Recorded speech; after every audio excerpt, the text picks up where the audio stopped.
Hope you all have had a wonderful week. I know you are ready for the weekend to begin. So, welcome to the Just Ask Shar advice channel. We will be getting started very soon. So get comfortable, get ready, and relax.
We sincerely thank you all for your support.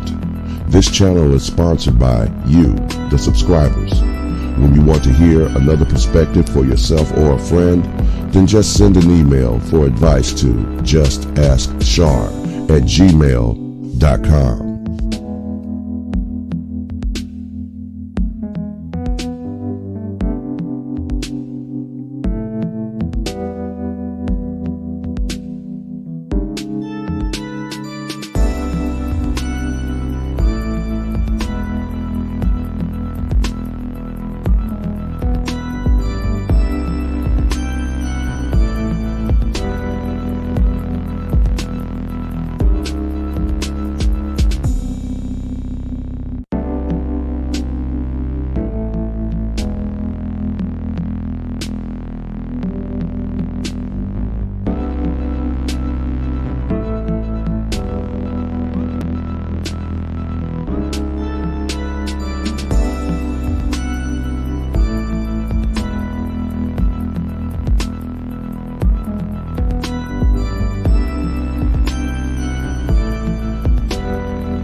All right, we are ready to get this show started. Be sure to like, share, and subscribe.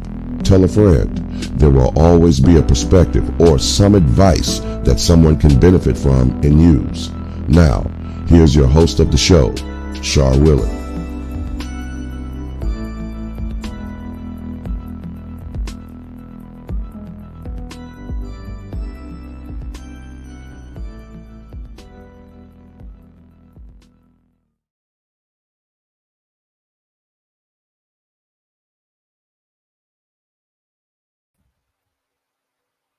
Greetings, greetings, greetings. What's happening? What's going on? TGIF, everybody. Oh, yeah. It is time to celebrate. Are you guys ready for not only the weekend, but the holiday? I know you're not ready. And if you guys celebrate and interested in live trees, well, I'm pretty sure you've seen those prices and thought about getting an artificial tree or none at all because the price has risen. It's hard to find them. It's like trying to find a used car, a decent used car. They just kind of like out of stock. But as far as with me, I don't celebrating that way. I'll accept the day off, day off with pay, overtime. Um, and now I don't really do the traveling as far as going to visit people and stuff because most of the time the holiday do not fall on a day that I can enjoy because the next day I got to go to work. So yeah, and it seems like that's just the slowest day. Nothing is ready. You want to you only do this like once a year, and you want to see certain people you haven't seen in a long time, and they're late because they're somewhere else, or they may not show up. And you're just hanging around, just hoping that they show up. You're like, please, I really came here for you, but they don't really show up. I remember those days.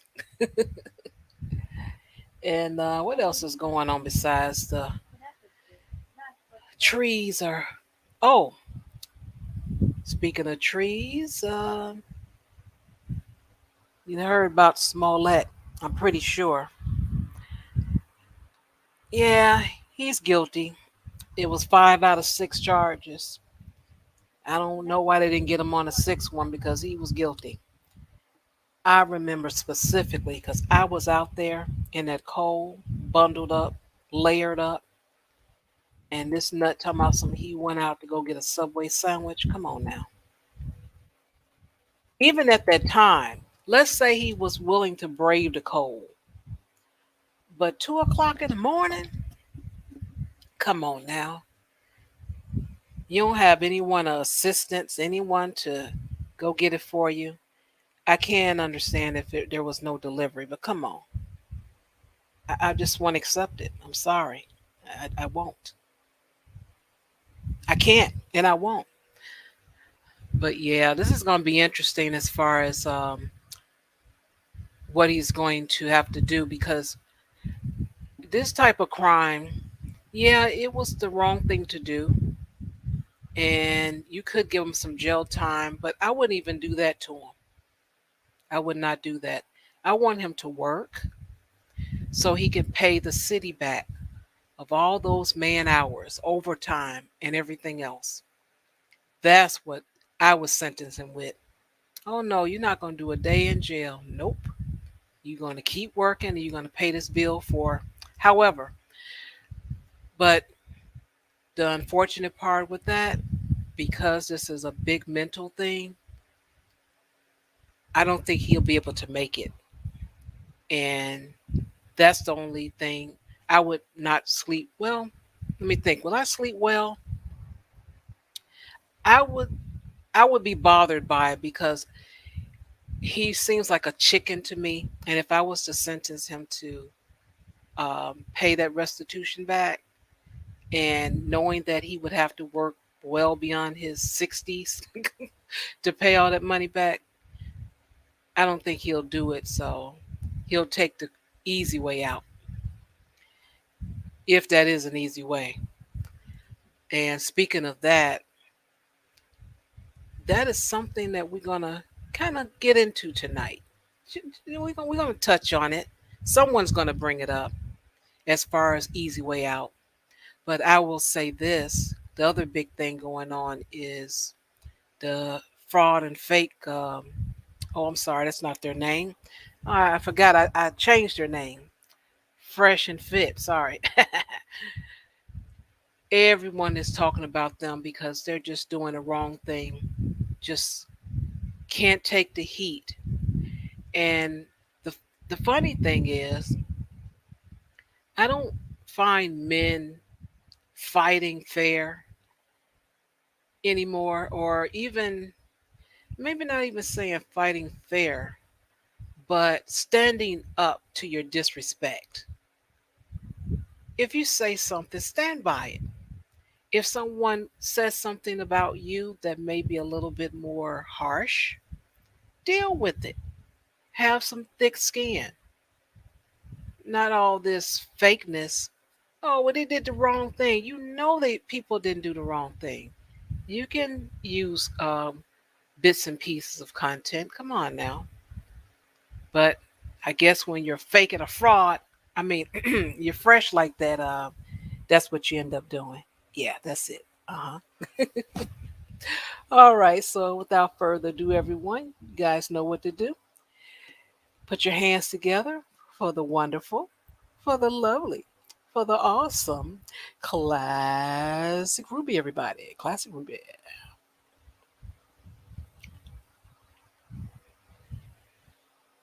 Well, There we go. there I she is. honestly forgot how to unmute myself, like Oh, when like with this setup, because it's different than when you're just on like someone else's panel, oh yeah, yeah, girl. that's true. I was like, I don't know what to do. Command, voice command. Unmute me. I was like yelling at it. It wasn't working. But yeah, no, I gotta tell y'all. For those of you who are like, Ruby, I've been trying to get a hold of you this week, this month, whatever it is, and you ain't shit. I was planning over the last couple days to get Mm. caught up with y'all. I was. And then the flake and fraud situation happened. For those of you who don't know, I'm going to explain now. That is literally my favorite trashy TV, guilty pleasure, right? The flake and fraud series. It is my favorite. And this one was a doozy, right? So I mean, Yeah, sure, friendships and family are important and everything, right? But you gotta be on the ground floor of this stuff sometimes, right? yeah. I mean, I did take a little bit of time out, and that was to explain how Sister George backslapped the entire manosphere as well. So Ouch. did Ramil and Mir, I guess technically, because but that was hilarious. So I had to also get caught up on that. You know what I realized? I What? am a terrible person with very, very skewed priorities. Just understood that. Yeah. I'm going to blame the pandemic because I swear I used to be a better person. That in Discord, I'm going to blame Discord too because I know that sends me to hell at least once a day. So yeah, Yeah, yeah. Discord is the devil. Exactly. So on that note, Shar, let us raise ourselves up to the heavens because we all know, just as Shar over here, we have integrity. So we don't talk with all this Hmm. gossip, trashy kind of stuff. I know Char's going to keep us over here in the classy, right, Char? You going to save Yeah. us? Save us today? Yes. Yes. Yes. Yes. Save us from ourselves, girl. Save us from ourselves. Yeah, and it is okay when you talk about a subject. It's I remember my mom used to say, talk about people under their clothes. That's when you're getting dirty. You talking about their features. They can't help their nose. I mean, all the Jacksons have the same nose. They can't help how long their feet is. There's certain things you cannot, change. It is what Mm-hmm. it is. And people don't fight fair, I guess you would say. Yeah. Very true. Uh, Fair. That Yeah. would What's involve you that? having some type of integrity. Yeah, exactly. Right. No one has any integrity. Integrity is not important because you can get clout without having integrity. So Right. that's how they roll now. This is a priority. I remember back in the days, right? It's like, oh yeah, having character, being a man of say character, or even a woman of integrity. These were really important things. Like you had to be those things in order for you to get anywhere in life and society and social circles. Now, yeah, okay, it's like the least important thing, Yeah. sadly. That is so true. That is Mm-hmm. so true. Well, this will be an interesting stream. I think so. Mm-hmm. Um, is discussing mental facilities needed. And it's not anything I came up with, but I came across it. And I said, well, let's take a listen and see if that's really what's going on here. Because I get a different vibe from this person. That's what I do. Oh, okay. Yeah, I get a different vibe. So Interesting. we're going to see what possibly this person is really saying. You know, Could I just point out, Shar, does this mean that you've healed from the Topaz Ruby psychotherapy thon, a couple years ago? I just feel like you've stayed so far away from the topic of psychology since that day. Anything to do with mental health? No, no, not on Fridays. It's open panel. No. Mm-mm. Well, I mean, I no, that's not quite how it is. This is, trust me, this is a little bit different. Now you may dig Okay. in and say a little something, something, but I never really post all what's about. You got to have a little Mm, mystery. Don't you believe in mystery? Don't you want to play my game? You got to leave a mm, little mystery. You just can't just give it all away. People have that to is true. think. If you're interested, and that's one thing I think, if you interested, come over and see what we're talking about. Take a listen because I want you to use your brain cells. I don't want anyone to think for you. Think for yourself. Make your own decisions.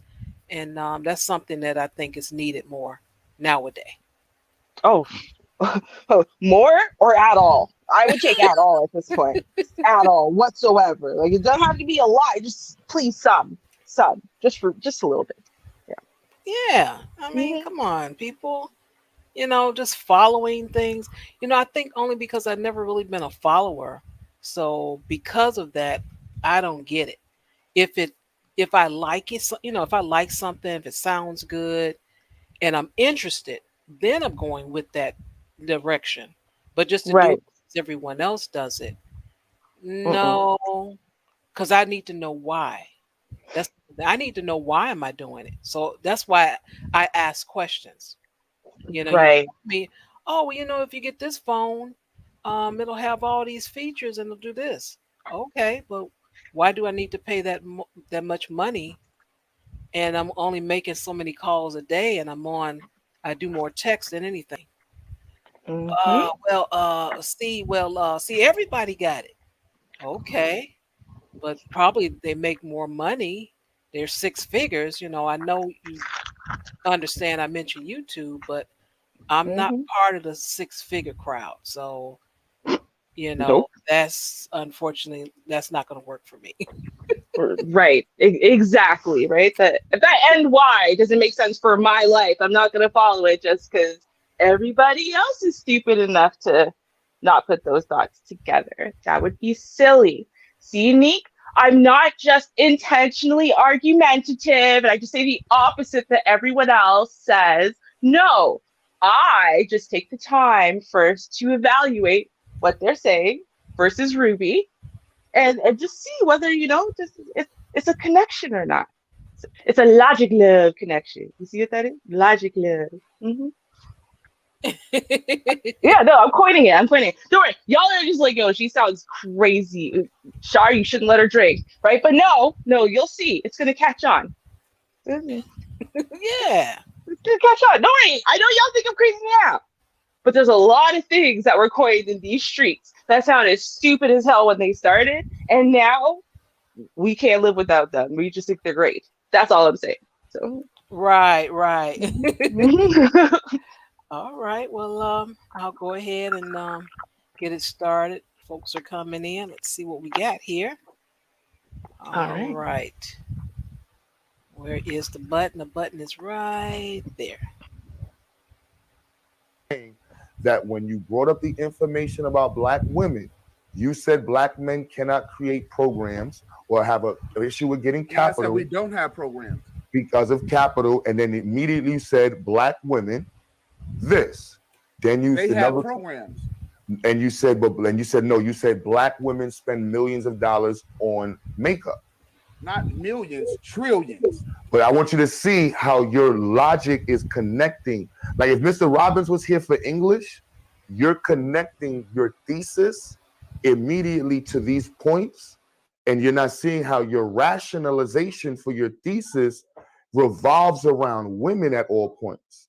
But when it comes to the men, and it was a rationale for men, you brought the reasoning to another level and you said, well, it's because of a medical reason. And that's when the sister said, we both can say that. You see what I mean? Okay, So if okay. we're going to say that on both sides, we both can. And that's why I said from the black conscientious perspective, we don't say, we just know that both sides of the coin needs healing. We're not I going to would sit agree here and with say, that. The programs that he talked about for women, which programs exactly is he talking about? Well, I mean, there's nationwide programs that women have all over the Yep. place. there's this nationwide programs for women that's everywhere. Where if you look around, especially as a matter of fact, there's only one program that I've seen, and that was Taraji P. Henson. She's the only one who is trying to make it to where black men can have some free psychological help. Let me ask you, right? Whose fault is that? Well, that's okay. There's a lot of Yeah, blame to go I around. agree, Chief. Hold on. Because black men can create that space. Blame? If that's what y'all That need, is a black man's fault. Okay, Simple. there's a lot of blame to go around, but who's responsible for fixing it? It's us. It's our responsibility. So that's our fault. That's it. Okay. But however, here's what I now also now not to go into the white supremacist play. Yeah, because now we don't take hold of our responsibilities, and then we play around with our responsibilities. Now we let other people in to be able to offer our women and our community resources, and we can't control it. So and then you got men who you have millions of men who are not taking care of their kids. There's a greater population of black children who are suffering because of derelict black men. And that's with responsible black women. And I want to ask you, is it okay for me to shout out or for me to kind of give the reference to the mental health deal that Taraji is doing? No, that shit is dope. At the end of the day, just dope what she's doing. Yeah. The show, man. So it's called the Boris Henson Foundation. Okay, I put it in the chat. I will put it in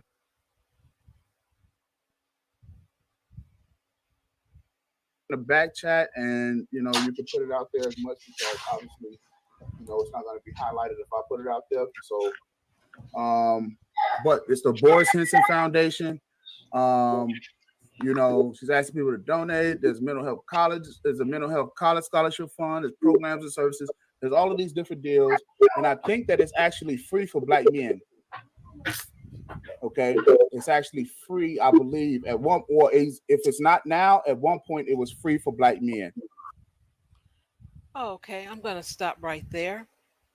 I'm going to put in the chat room the foundation he's talking about.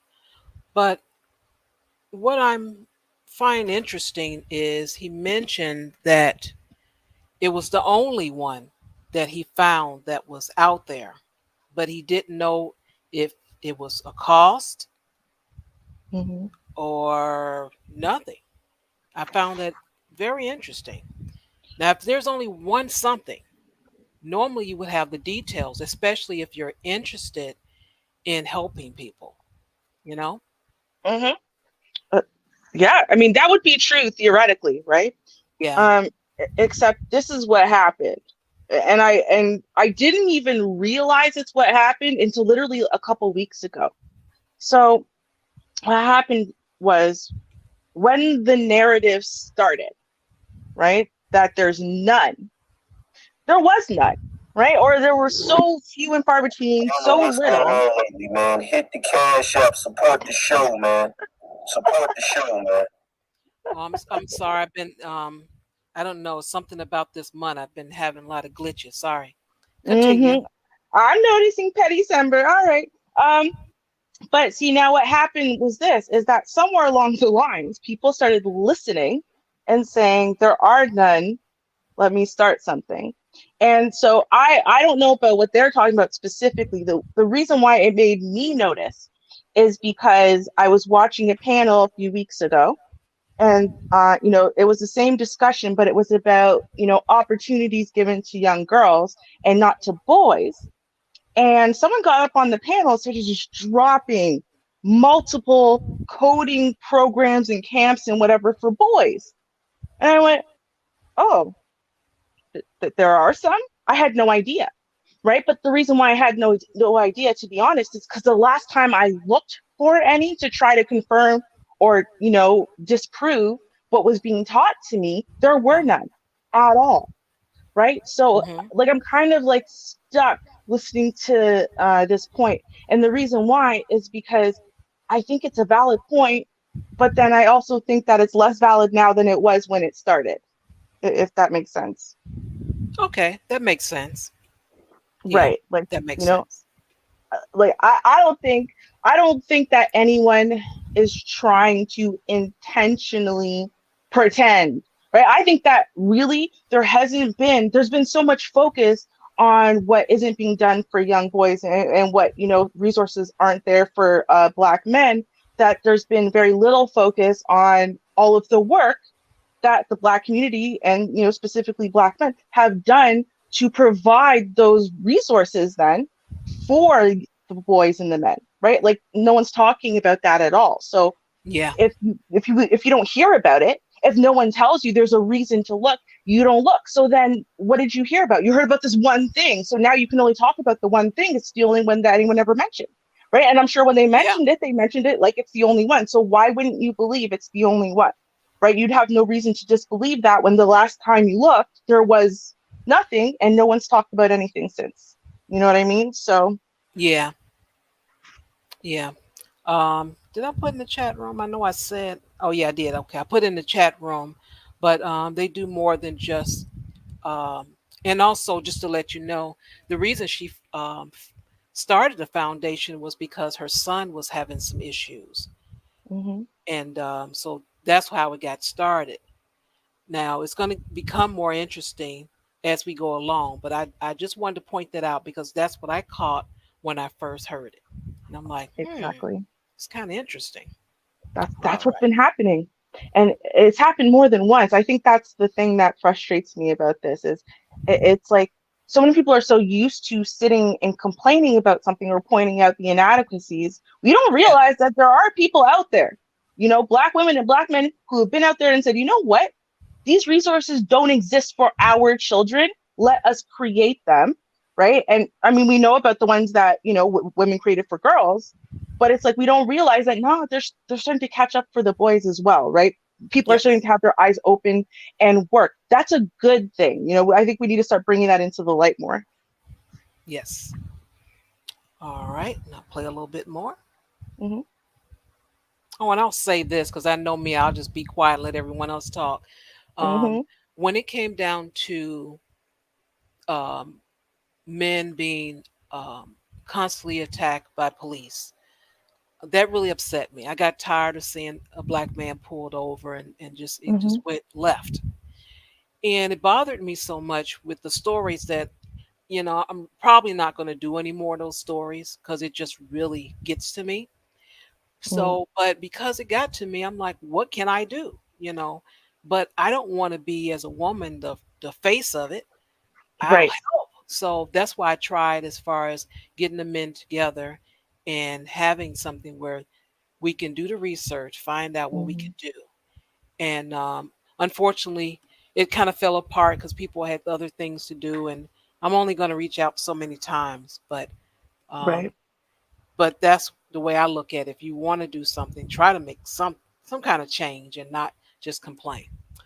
So there we Exactly. Yep. go. I hear you. All right. And don't you think that that's a mental health issue? Do you see how we go to the mental health issue again? Don't you think it's a mental Wait a health second. issue? Wait a second. Wait a Women second. having to deal with men not taking care of their children? Okay, first of all, let all right. I'm just saying, We already know. we're going to say that across the black community needs mental health. Okay, because what we're talking about here However, is we're talking about the chicken and the egg. now if we're going to stress mental health, and black men need men, and that's what I said in the video. Black women are not doing acts in society as crazy as black men right now. So we black men need to focus on black men. And this is what it is that I'm talking about here, right? And so if black men are focusing in on black men, right? And the prioritization needs to be black men. It's going to take the support of our women in order to be successful at that. And that women, and that's what I'm saying, I don't know where you are, but if women don't support you, that's either a matter of your swag, charisma, talking, energy, work ethic. Okay, so here's the other thing that I mean by support, because I don't have the problem of sisters in support, meaning showing up. I'm talking about sisters starting programs to support the black man. No, why would a woman? Right there, I gotta stop you. Women should not be creating programs for men. Issue. That means okay. no. It's our job. Okay, so let me explain. Okay, because it takes capital. It takes it takes work. No, it takes work, but it also takes capital. In order to do what you do, it takes money, doesn't it? It takes energy. No, it takes money, and money equals resources. Let's not fake the funk. No. It takes resources. The way you word it, that's how you understand it. I can articulate it differently, and I can show it differently. Like I'm sitting in my space. I got multiple kids all over the country. In order to run this live stream, it takes money. In order to buy books, in order to procure programs, and all of these things go on your balance sheet, right? So you're saying that we're supposed to look to women for money? So we're supposed to look to women for money? Support the show, man. First of all, we're supposed to look for the brothers and the sisters for money. Hold on, I just want to hear what you're saying. We're supposed to look to women for money. Is that what you're saying? Oh, and I want to make sure that it's clear. Both men and women need to start ponying up to take care of our kids and our community. All right, so I just want to ask you. So I was like, I have a street view on that. My job is to get money for myself. Can we pause? My job is to acquire resources. Okay. Okay, so here's my issue with what he's saying. First of all, and I mean, I think it's a really important issue, is because I brought it up before as well, is that, when we're listening to the fact that women are, starting these things for young girls, it's like, okay, well, I guess that kind of makes sense because women know what young girls were lacking and therefore what they needed, and men are, they know what they lacked as young boys too, so therefore they would know what they needed as they aged and, what type of programs and whatever. So on that side, I agree with that. But, I feel like this is just, it's a feeling. But I feel like the reason why this capital discussion, that's the answer to everything. Why won't you just go out and do it? Start off with your broke pockets and work with what you got until you can gain some capital. Start working in your damn basement, whatever it is. Because that's what work that way. Actually, first of all, if I could just finish my point, because it does work that way. Actually, most companies and most things like this absolutely work this way. I have a friend who owns a daycare. What company doesn't work off of capital? Okay, here's the thing. Again, right? And I'm if I could get through my point. So I have a friend who started a daycare center, and she started it at her home. Right? This is actually how a lot of people start daycare centers. Is first they just say, hey, I have to be home with my kids. I'm allowed to take in 5 more. I'll do that. Right? And then once they gain some capital, right, then they move to a bigger space. And then once what they're doing is proven to be successful, right, now they actually have a working model that they can take to other people and say, hey, look, I have this working model. Right? I've been successful, and building for years or whatever it is. And now I'd like to invest in an actual, brick and mortar space to dedicate to this. Right. But the problem is that we want to get capital before we've done anything. And that's not how it works. You can't walk into, when you watch shows like Dragon's Den and you walk in, you could have a fantastic idea and they're going to ask you for your valuation of your company. Right. Which has to be based on how much your company has currently owned to date. And then if you go, well, no, I didn't actually do it yet, right? That's why I need your money to do it. They go, okay, well, once you figure out how to do it, get it working, and, you've gotten through your first couple of years, then come back and see us. Nobody is investing in an idea. People invest in something that already exists. One, they do that with schools. They do that with black women when it comes to a lot of shit. So you want black men to do what no other man in this country hasn't done when the government invested into every other race of man. But when black men say, hey, black women got to pony up the money too, there's a problem, especially that Hotep dude who was speaking. When, Well, no, I wasn't addressing women not having to finish my pony up thought. money. Not finish That's, my thought.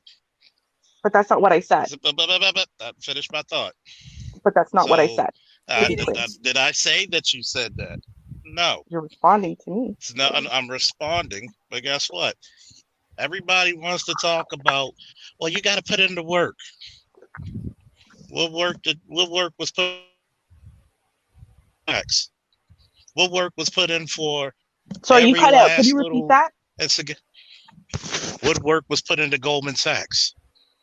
Was there some magnificent work put into that? No. Was there magnificent work when white feminists took black women and said, hey, we're minorities too? So when we look at this issue and they want to talk about black men make programs for black boys, they do it. You know what happens?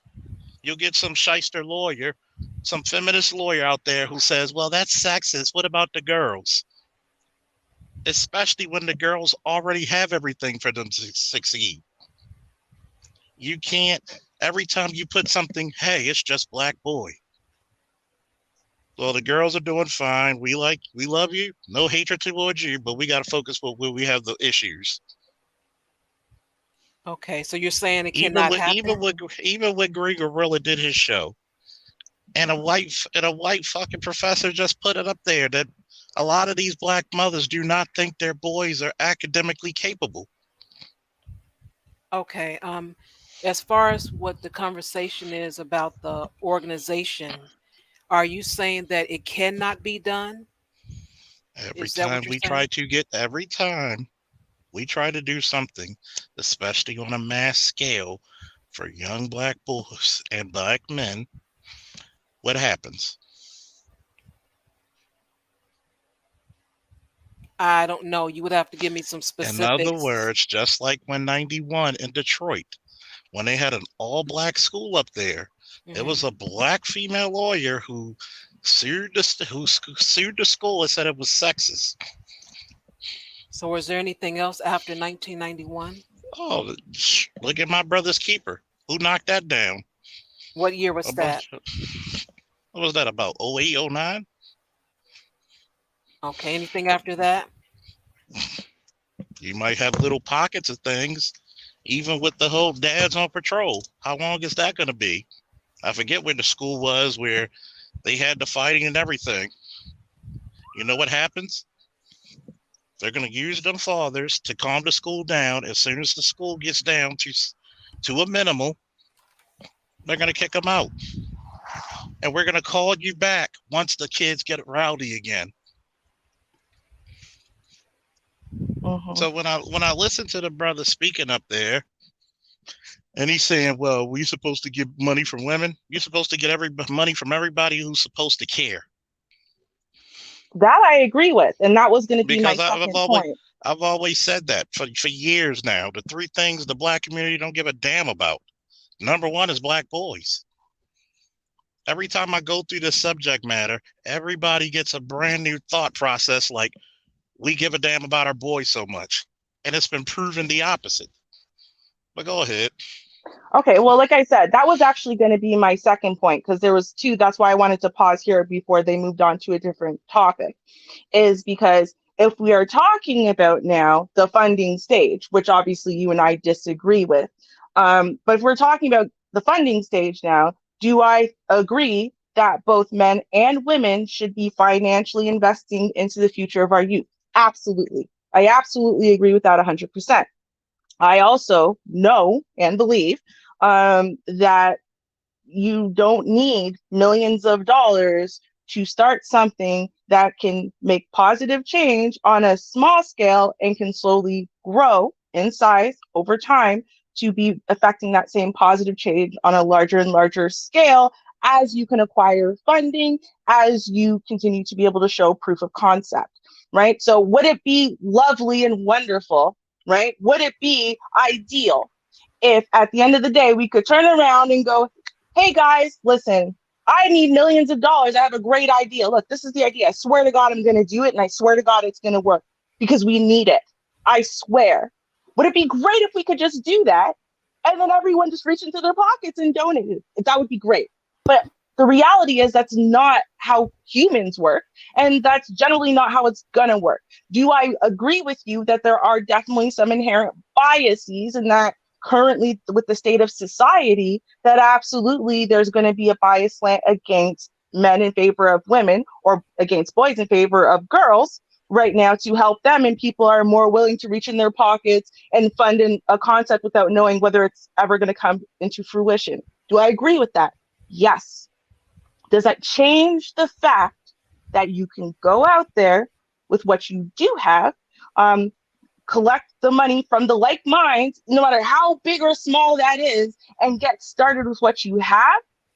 Yes, you can absolutely do that. And if enough people from enough cities and enough states decided to do that on a small scale, eventually they could connect together. They could become an association, right? So we don't have to start at big time. We don't have to start way up here. We can start with the small thing that we can do and grow from there. It's amazing how other groups of people don't start small. They absolutely do. They absolutely don't. Yes, they do. They don't. I don't Okay. know. Because they either will way. actually be funded. But I every know many time people who but aren't funded. every time it gets to when it comes to black men, we're supposed to do things that no other men have ever done. So then your solution is to sit on your hands until the society becomes a fair place? Even if you Like that's the solution? Guess what? You have many of people who've done the work, and guess what? Where's their funding? Put in the Some people paperwork. have Where's their funding. funding? Some have funding. But yet, show me the equivalent of black girl magic for black boys. You know who would need to start that? No. Show me. Answer the question. Because Okay. every time Red black pill. men do, where does it go? Red pill. It's the equivalent. That's not red pill. Is not black nor white. Yeah, you know what? The black manosphere is clearly black, right? And red pill The within the context of manosphere in black general is manosphere, not the more. manosphere is not black nor white. Red pill is not a Id color. more. So Black, was the black just a response. manosphere. The black. So See, this is the problem. Do you hear that? no. Everything You that still hear haven't. You isn't a still have not answered my question. What is black girl magic? What is that? Where's the awards? Where's the scholarships? Okay, hold on. Before we continue, y'all, I like to say something because there was some things stated. Greetings, Shard, Ruby, Brother Charles, Kenny. what's going on? What's going on? There was some things stated earlier. And while y'all were talking, I was looking some things up because everybody's, talking and stuff like that. Charles was talking about the My Brother's Keeper program earlier. I think you brought that up. I think maybe Ruby brought that up. Someone brought that up. Who brought that up? The My Brother's Keeper program. Who brought that up earlier? I think that was Charles said it didn't work or something. Okay, and Charles, you were saying 2008-ish, right? You're right. Yeah. Okay. According to these articles, and what I'm going to do is I'm gonna post this in the back chat right here. Okay. I'm gonna post this in the private chat right here. This is that's one, and then if you don't mind, if I could read this little excerpt right here, and y'all can continue saying whatever y'all need to say. I'm gonna read this excerpt from the second link right here. But the My Brother's Keeper program was going around basically during Obama's administration. It was already started. It's been started way before that. Because I remember My Brother's Keeper program when we was growing up, Charles. Like in Baltimore, you would hear it, right? You would hear it. And I think it was the Congressional Black Caucus that started it. I think it was Elijah Cummings and Kwasi Mfume that started it up in Baltimore, D.C., the DMV area, right? And then I think Elijah Cummings brought it up Obama in 2014, and he got with the Congressional Black Caucus and all of them, and Al Sharpton and all of them, and this is what he was pushing, right? So the My Brother's Keeper thing initiative during the Obama administration was federally funded at the time, right? Now we all know what happened with that. With the federal funding, because when they started, shutting down the government, they start cutting down programs. But the Obama administration picked it up.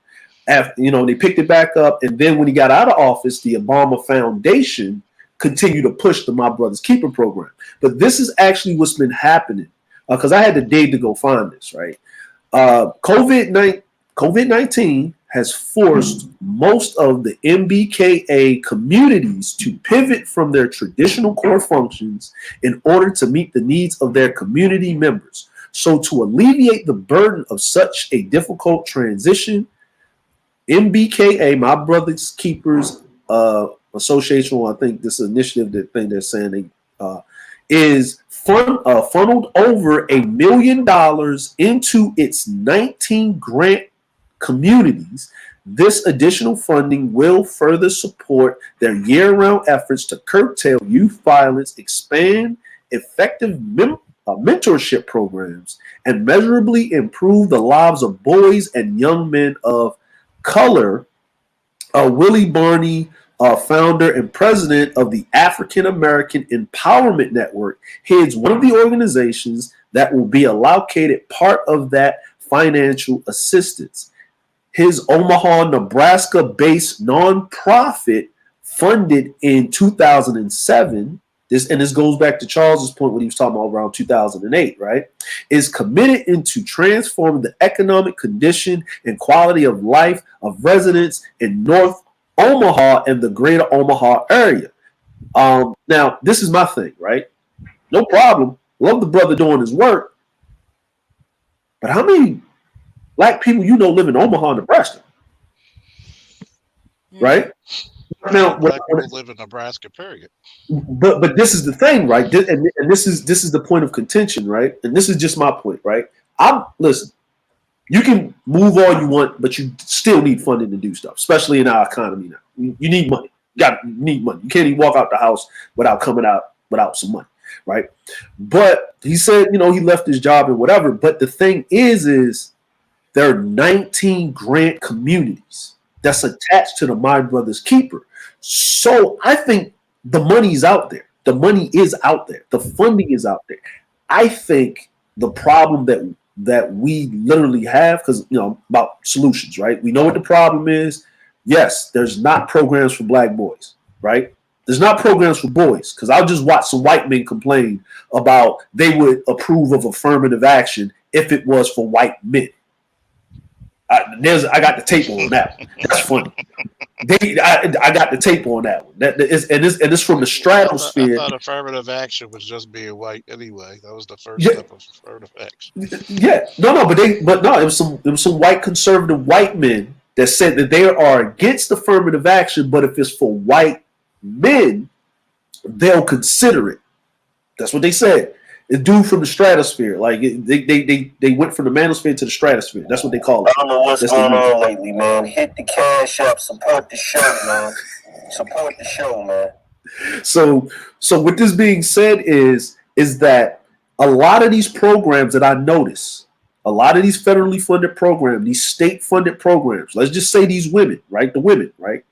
They get these programs for they girls, white women, age, doesn't matter. Any group of minorities that get these funding programs, it starts off with you got to have a nonprofit. A lot of them do a nonprofit. Cerulli talk about how he doesn't do a nonprofit, but he works with a nonprofit for getting the grants. So it doesn't come out directly out of pocket, writing the grants, having people do what they need to do. Okay, so I think we need to get into that, and we understand what the problem is, but yeah, it's going to be tough. Every time something happens, this happens. But this is what I've seen on here, and I pulled it from the root thing. So if there's anything that's got some type of backing right now, we can get into the semantics later on. but this will probably be the only program that's been running for a substantial amount of time that you can pull something from, that you can get some funding from. Like, I'm just putting that out there. I'll, rest of me talking. Y'all got it. I'm gonna go on mute. Thanks for sharing. Um, it's interesting conversation. I don't. Well, as far as men, I know men they solve problems. That's what they do. They figure out the problem and they solve it. For me, I'm a problem solver, and if I had to do it, I'll just put it that way. I would start small because I have no choice. I don't have much. Start small and work my way up. I understand everyone else may start big, but if you don't have it, you don't have it. So what am I going to do? I'm going to start small. Like Ruby was mentioning, you start in the basement with the daycare and then you move your way up. That's the only way I know how to do something. Right. And the thing is, I wanted to add into that too, right? So, like for example, the company that my mom is now doing her qualifying hours for her master's degree. I didn't even know it existed. Didn't know it existed until she started working there. She didn't know it existed until it was given to her as option. And what it gives you basically is free therapy for Black people. It's free therapy. Just that's it. You get a minimum of 10 sessions. If you actually need more, you get more. But it's free therapy. No idea this existed at all. Wouldn't have thought it existed, especially somewhere like Canada where we're only 3% of the population. And then you got something like this, for example. I'm posting it in the chat now. And so this is to bridge the gap in STEM for Black youth, right? So this is like something that it's again, I'm talking about Canada, obviously, because I'm Canadian, right? So I'll be a little bit more aware of what's happening with our my children. When I say my children, I mostly mean my nephew. But anyway, or you have other programs that get started. And the thing is, right, these are now somewhere. They're now somewhere and they're somewhere great. But they started off nowhere. I can pull up a couple YouTube channels for you that currently have like under 500 subscribers. And these were put together by kids, okay? By 15 to 19-year-old kids. And they are starting something to help other kids.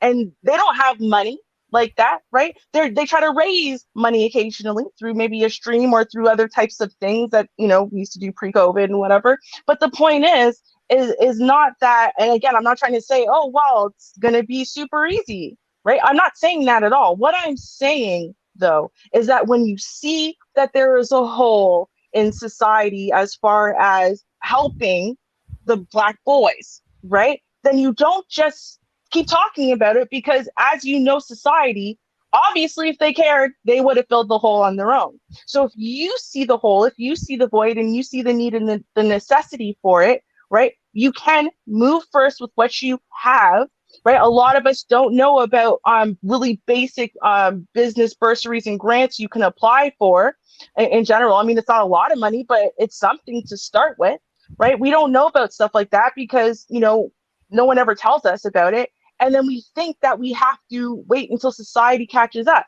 They're not going to catch up. So therefore, to me, this is why I'm saying the solution is move first, right? Look at it the way that Dragon's Den looks at it, because that's the way they look at it. You gotta come with proof of concept if you want $1. That's it. At the same time, we still got Black boys who's read only 10% read up on grade level when they reach the 8th grade. Right. How Which hard is is why it we to don't read? have time to wait. How hard is it to read a damn book to your child when they're young? Oh, how much does the mother know how to read? That's a bullshit. Well, it's also bullshit that fathers walk away because they don't like the mother's attitude, isn't it? Fathers don't walk away. Or some do. Not walk away. Some do. A very few. I'm going to say more majority. than very few. So the majority that aren't there are being willfully kept away by the women? Let's talk Is that what you're saying? Let's talk about factual shit, right? I'm asking you.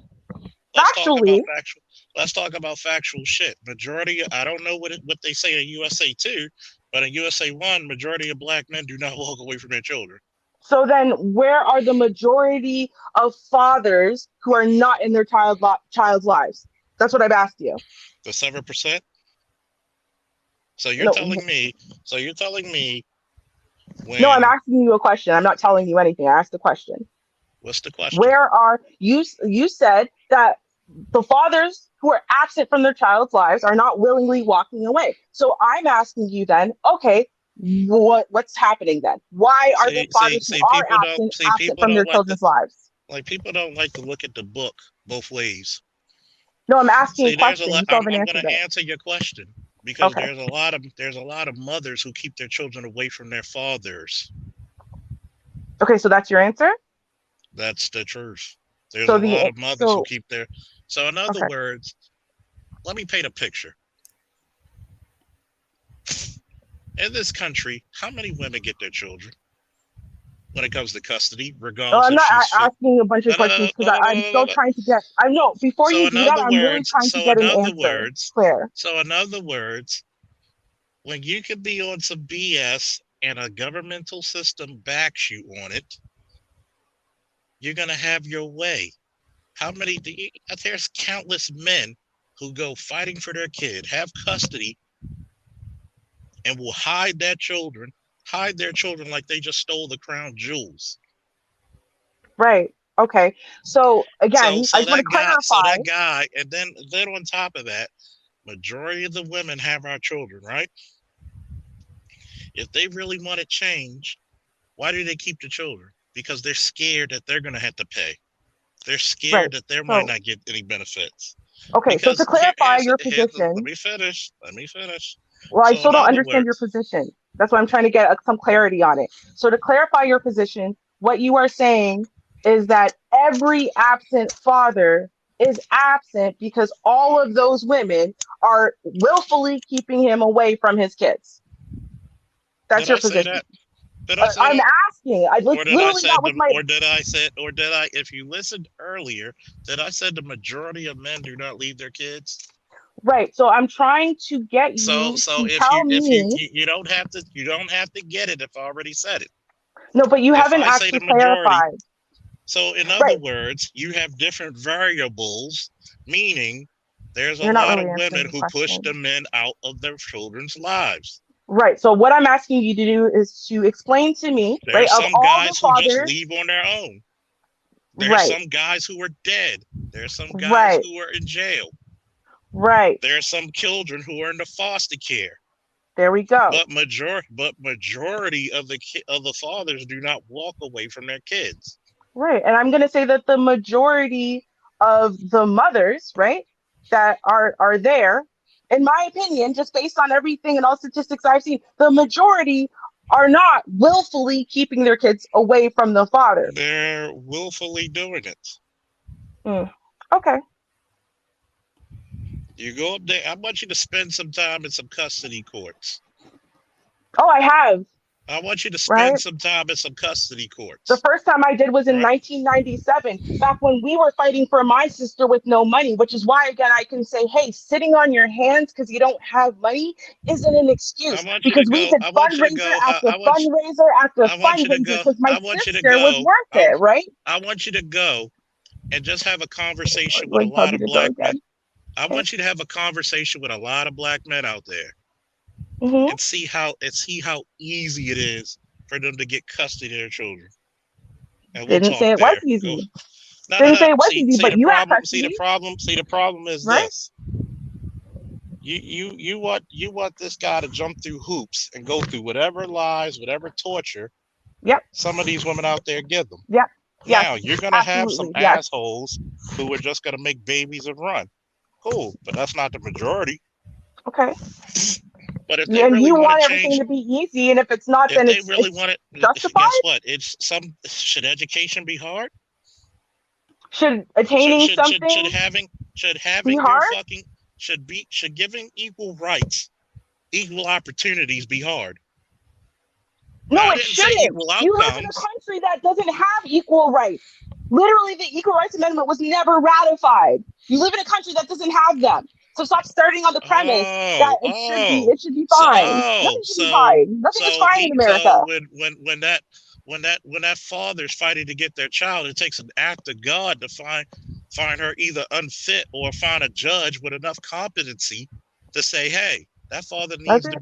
needs that child as well. There's a lot of single fathers in these streets, and I haven't heard one of them There- say an act of God happened for them to have custody of their Yeah, children. it took an act of God. I need you to have conversations with them. I have. That's why I'm literally Not speaking enough. about it. Not Right. enough, because That must they're be going to it. tell you it takes an act of God.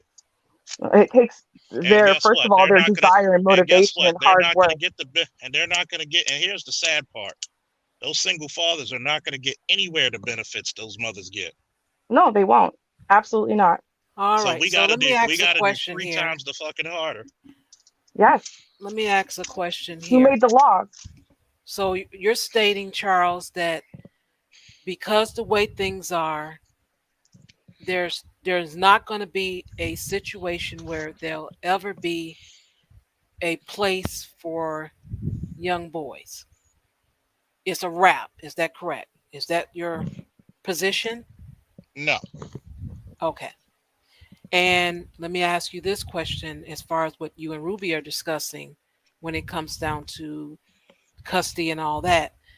You stated that it's more women that's holding on to the children than men with custody.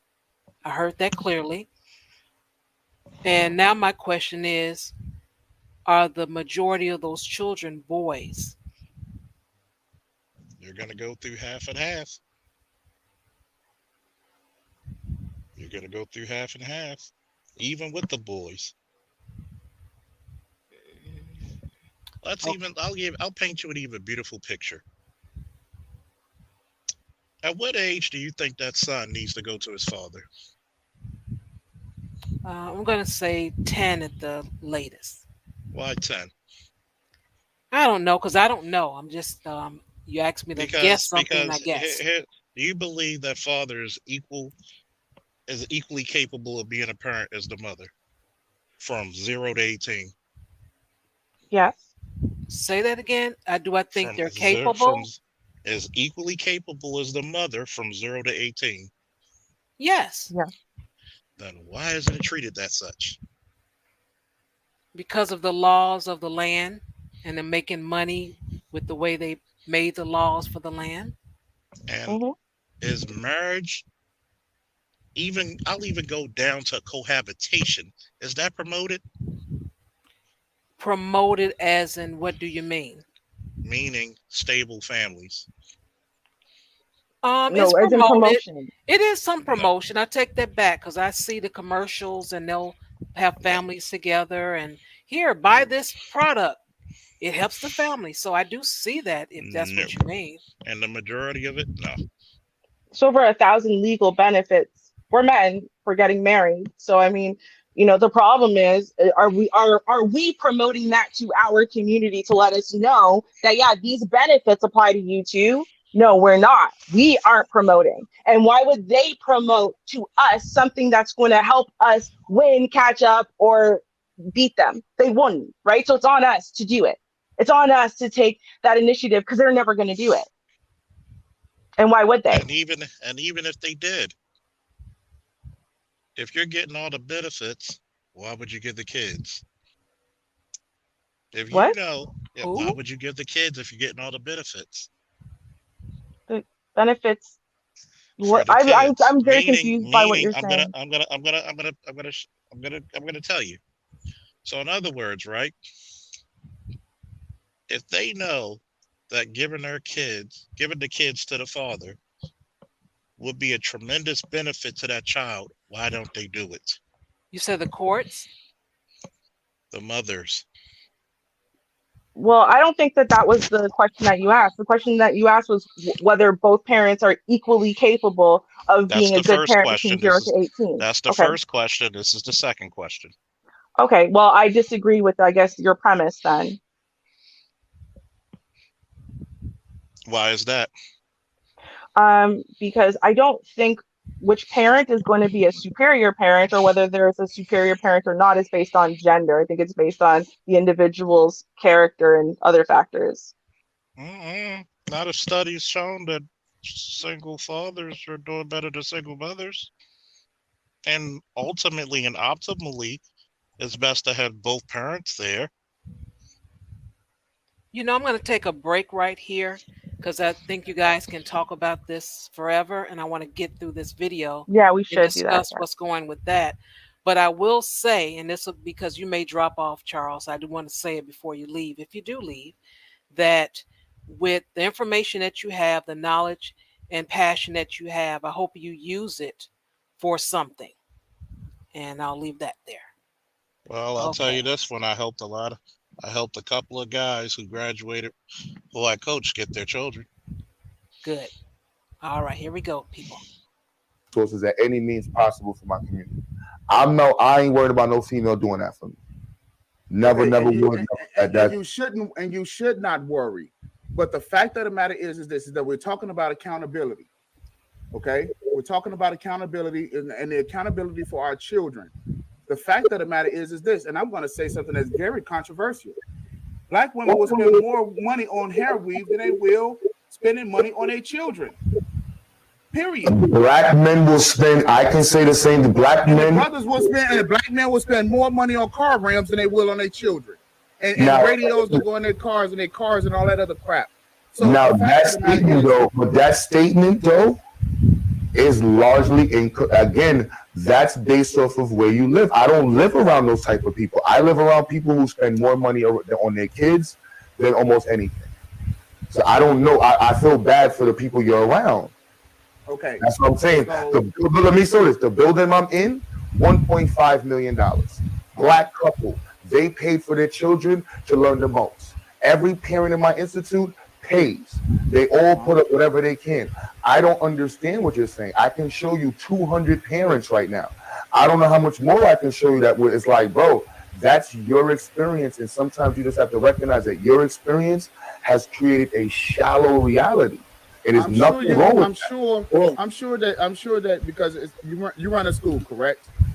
institute. Yes. You run an institute, right? The average child per year, how much do you spend for the average child in your institute? How much do I spend? How much does it cost for the average child? Not that the parent ponies up, but you figure out how much the average child, how much it actually costs for the average child to go to your institute. How much is that? That I don't take that. I take a different approach to accrual accounting. Okay, all right. Now, you're familiar with Montessori schools. Yes. How much does the average cost for a child to go to a Montessori school in New York? It depends on the Montessori school. Okay, but how much would you think? $10,000 a year. 10,000. I know in some places it costs $20,000 for a child to go to a Montessori school. How do I know? Because my wife was looking into that. $20,000 a year to send a kid to a Montessori school. Right? This is how much my wife wanted to pay. And I said, okay, well, this is what we'll do. We allocate $30,000 a year for our child to be homeschooled. Okay, and this is the amount of money that we're gonna spend per year on our kids. Now, here's the issue. Most people in our community who want to drop the kids off at the nonprofit organization do not donate or spend $30,000 a year on their own kids. Let me, black boys is sorely lacking. Let me say this to you. You should just be grateful that as an American, you can afford to spend $30,000 on your child a year. That is not. That's what I'm being honest with you. That's not a reality that most people can afford. That is not a reality.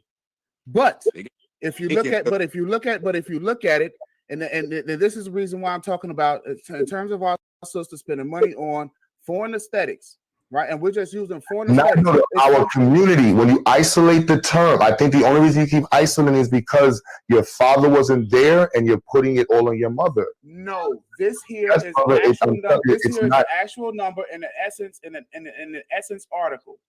1.5. It's also an Essence article that says most black men spend more money on porn. Okay. Here is what I'm talking about. You see the porn, okay? We're talking about sisters and supporting, because you said that you don't depend on sisters to support. And exactly why I'm looking at what black men waste their money on. Black male rappers. Look at the NBA. Mm-hmm. We don't need women. We have so many black rappers, NBA players, black moguls that can fund this. So and I 110% agree. So why are we talking about women? Okay. The reason why we're talking about women is because the women, primarily the women in black households that's dealing with the women are the ones who have the black boys. No, parents have black boys. No. I'm talking about in their custody, in their care, and in their control.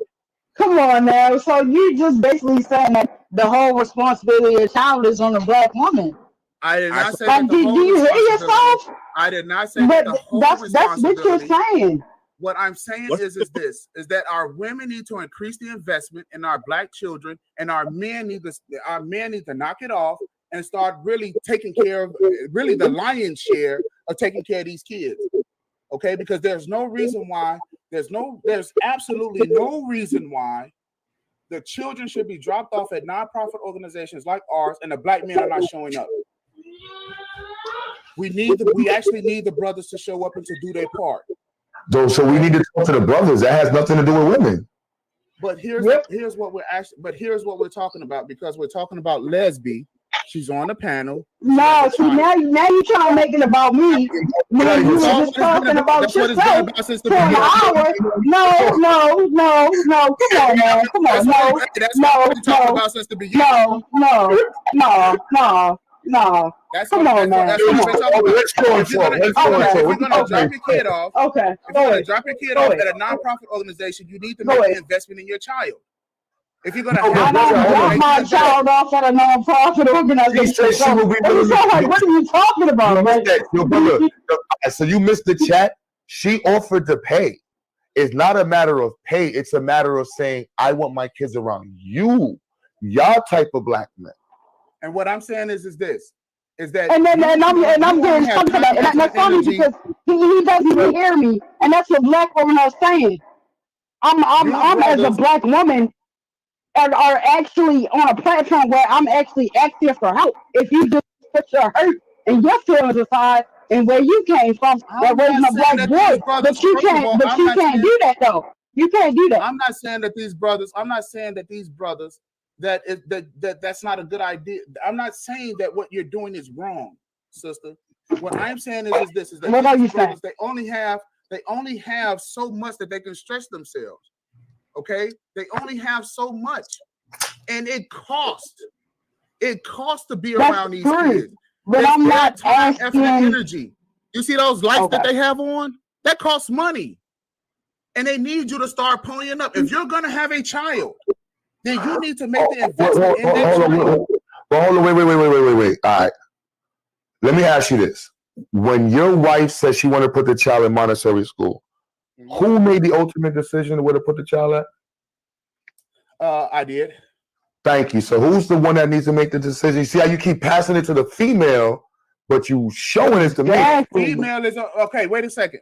In this scenario, I take it Lesbi decided that she wanted to be the father. Lesbi. No, I'm not saying that. Hold on. Come on, man. Hold on, Keith. Because I said an hour ago, in a chat. No. I'm not a man. So I'm just have the two mothers. No, she never said that. She didn't say that. She literally asked to pay in the chat. Y'all don't think you was here when she said that. And she was asking me about and she said that she was going to pay. She said she was going to pay. That's not the issue. The issue is this. But you just said that's the issue. You just said if they paid. No, they need to pony up more. No, your brother. Hold on. Live. And there's a lot of women. Are you only talking about her? Are you only talking about her? Or are you talking about all women? Saying this. I'm talking about all women. What about the father? The fathers need look. The fathers to me need to start paying a lion's share. Okay? Why? Because we have more access to resources than the sisters do. That's just a natural fact. And if what's the lion's share? The lion's share of the money. What's that mean? Okay, to what? The most. Confused school or just the development of a child? We don't do most over here. We aspire to pay for everything. She can make her own money, but everything's supposed to default on us. So we pay for the electricity, we pay for the phone, we pay for the car note. No, I'm talking about the father. The father. This is the father. Uh-huh. This is what we promote over here. We pay for everything. No, bro. No. Understand something. Our sisters wanted to be feminists. They wanted to be that. Let them pay.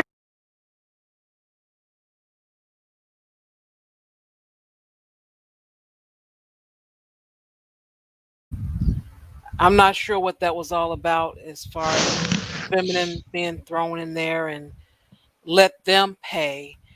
But it was a lot of back and forth. It's like, yeah, the men should pay. The men should pay the lion's share. The men should come back. The women should pay. The men should pay. And I was really confused with that, trying to understand what he was speaking on.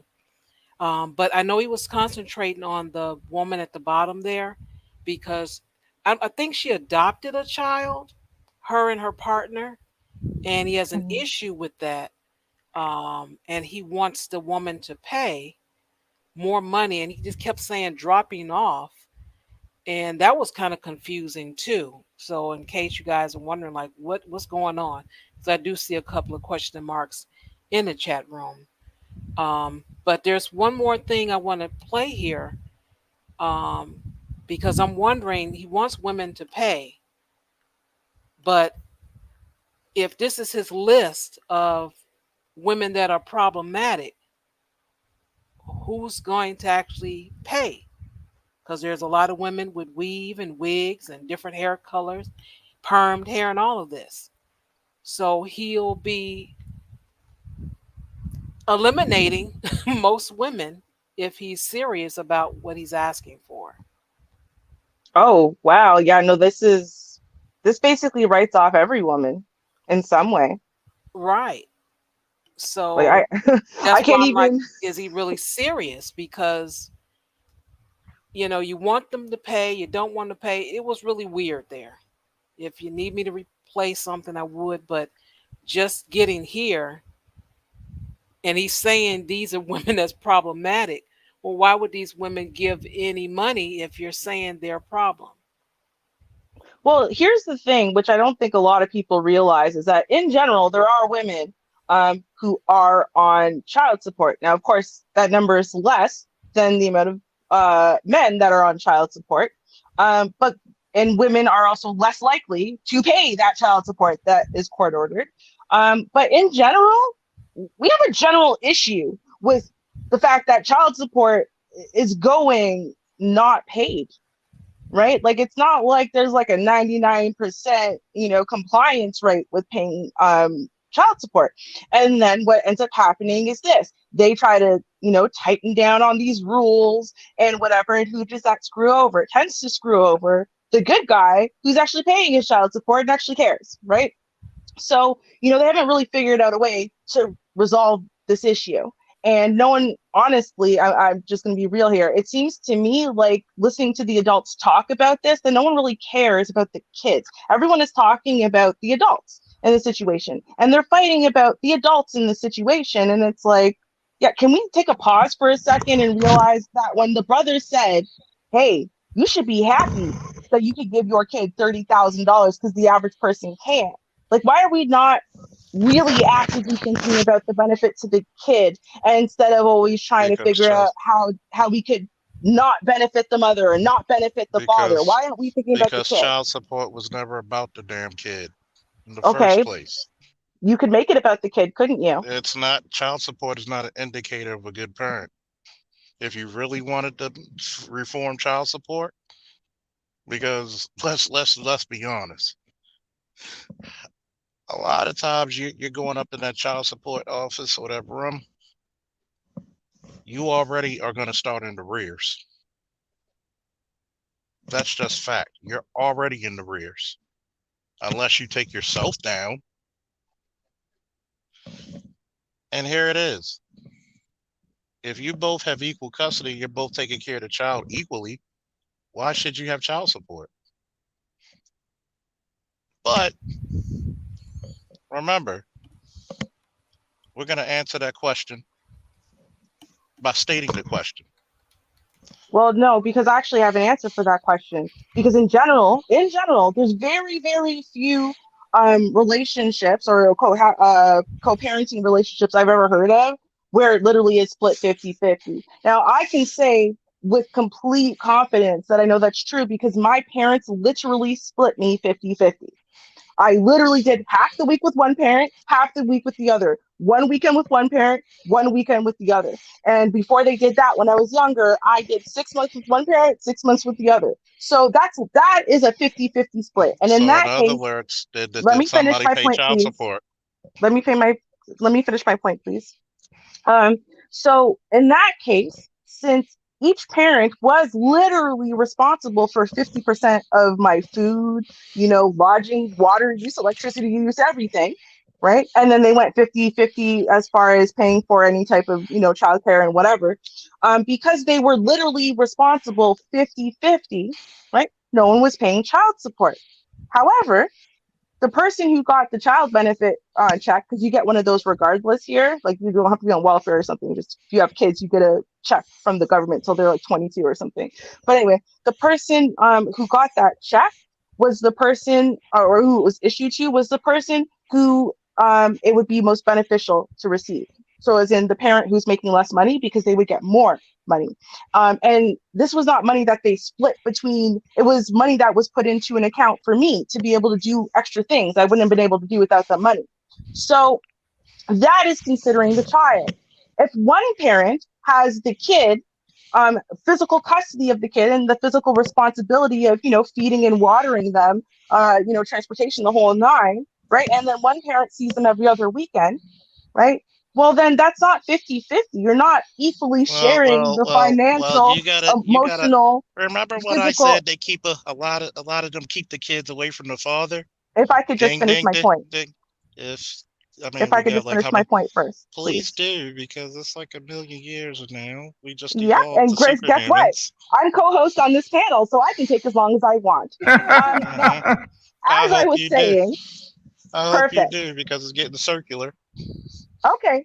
Anyways, as I was saying, so in the case of where one parent has the kid physically for say 75% of the time, and the other parent has the kid for 25% of the time, to me, does child support make sense? Whether you're going through the court system or you're doing it, personally outside of the court system, does it make sense? 100%.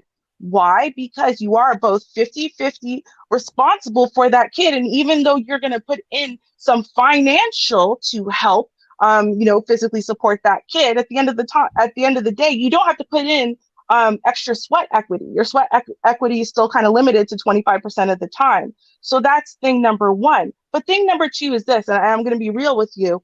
I suggest, in general, that men do, even if it's through a mediator, some type of actual official standardized payment.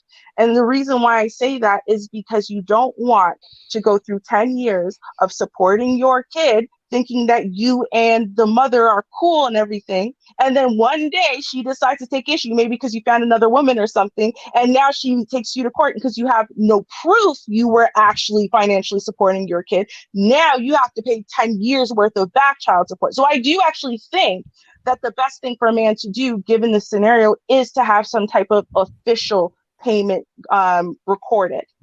Okay, now I'm done. You can go ahead. And see, that's the bullshit right there. And that's the reason why so many mothers keep their children away from the father because they know what type of damn benefits they're going to get, especially when it comes to custody and support. Now, of course, you're going to say the men, because guess what? No matter, the man could put her in a damn house. It's still never enough. The man can take care and pay for tuition. It's never going to be enough. So we got to go walking through eggshells off of this woman who can't be an adult, right? Well, how much is it? Let's Is it put because three guess what? figures? If it's supposed to be 50-50, and they're saying women pay your share, men pay your share, there's always an issue when you tell women pay up their share. How If you much don't is it? want, how much is what? You're saying that they know they can get the money or whatever. How much money is this It that you're speaking determines of? it determines by each case. What But would last be time an I checked, average? Last time I checked, guess what? I would tell you this one: both men and women should pay. When it comes to child support, you pay 20%, you pay 20%. Everything you pay goes to the child. But what is That the way, average nobody, amount? whatever the average between them two make. Do you have any idea what numbers? Is it 200 a month, 500, 700, 1,000? I have a Average child, document somewhere. I'm going to find it for you because I actually average have child, one that tells us.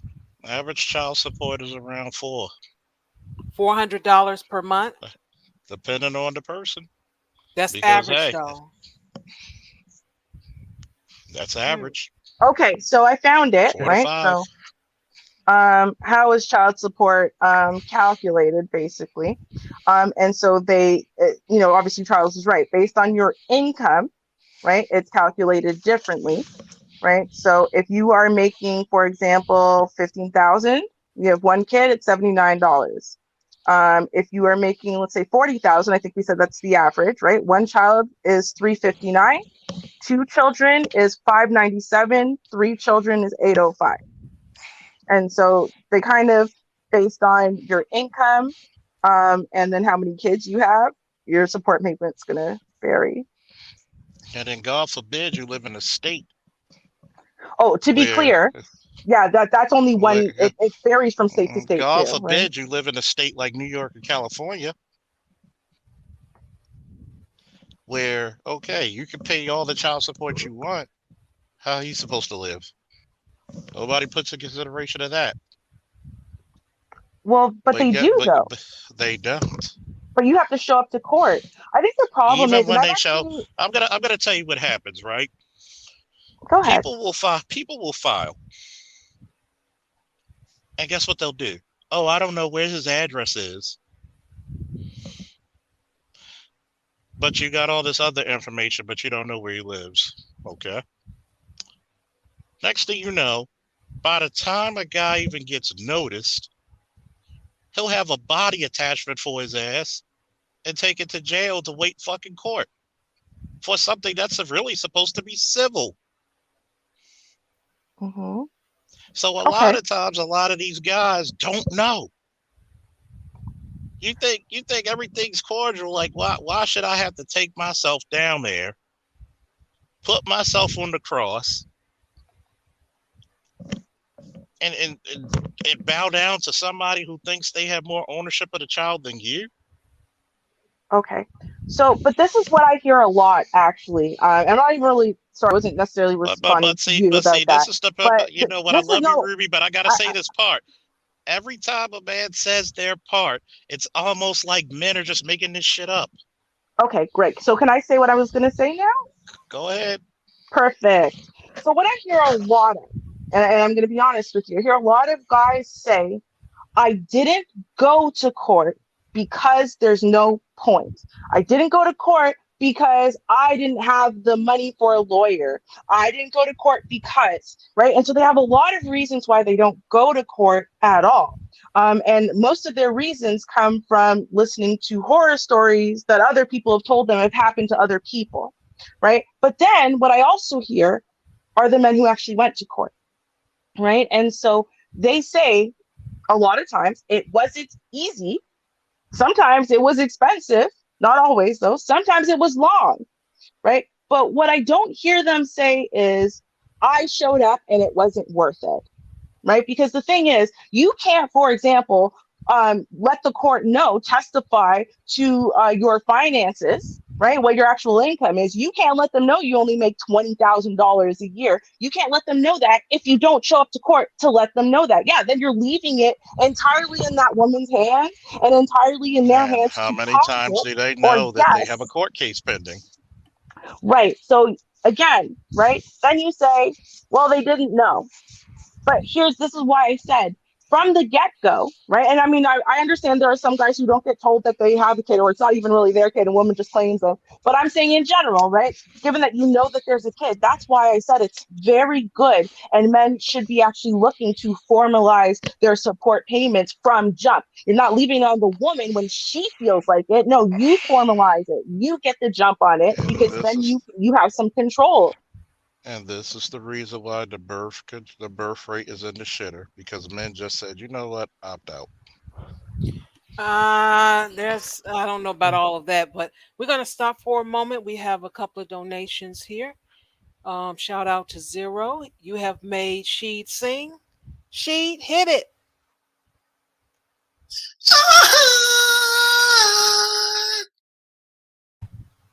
And we also have Mike V. Thanks for contributing. You've made Sheed sing. Here you go.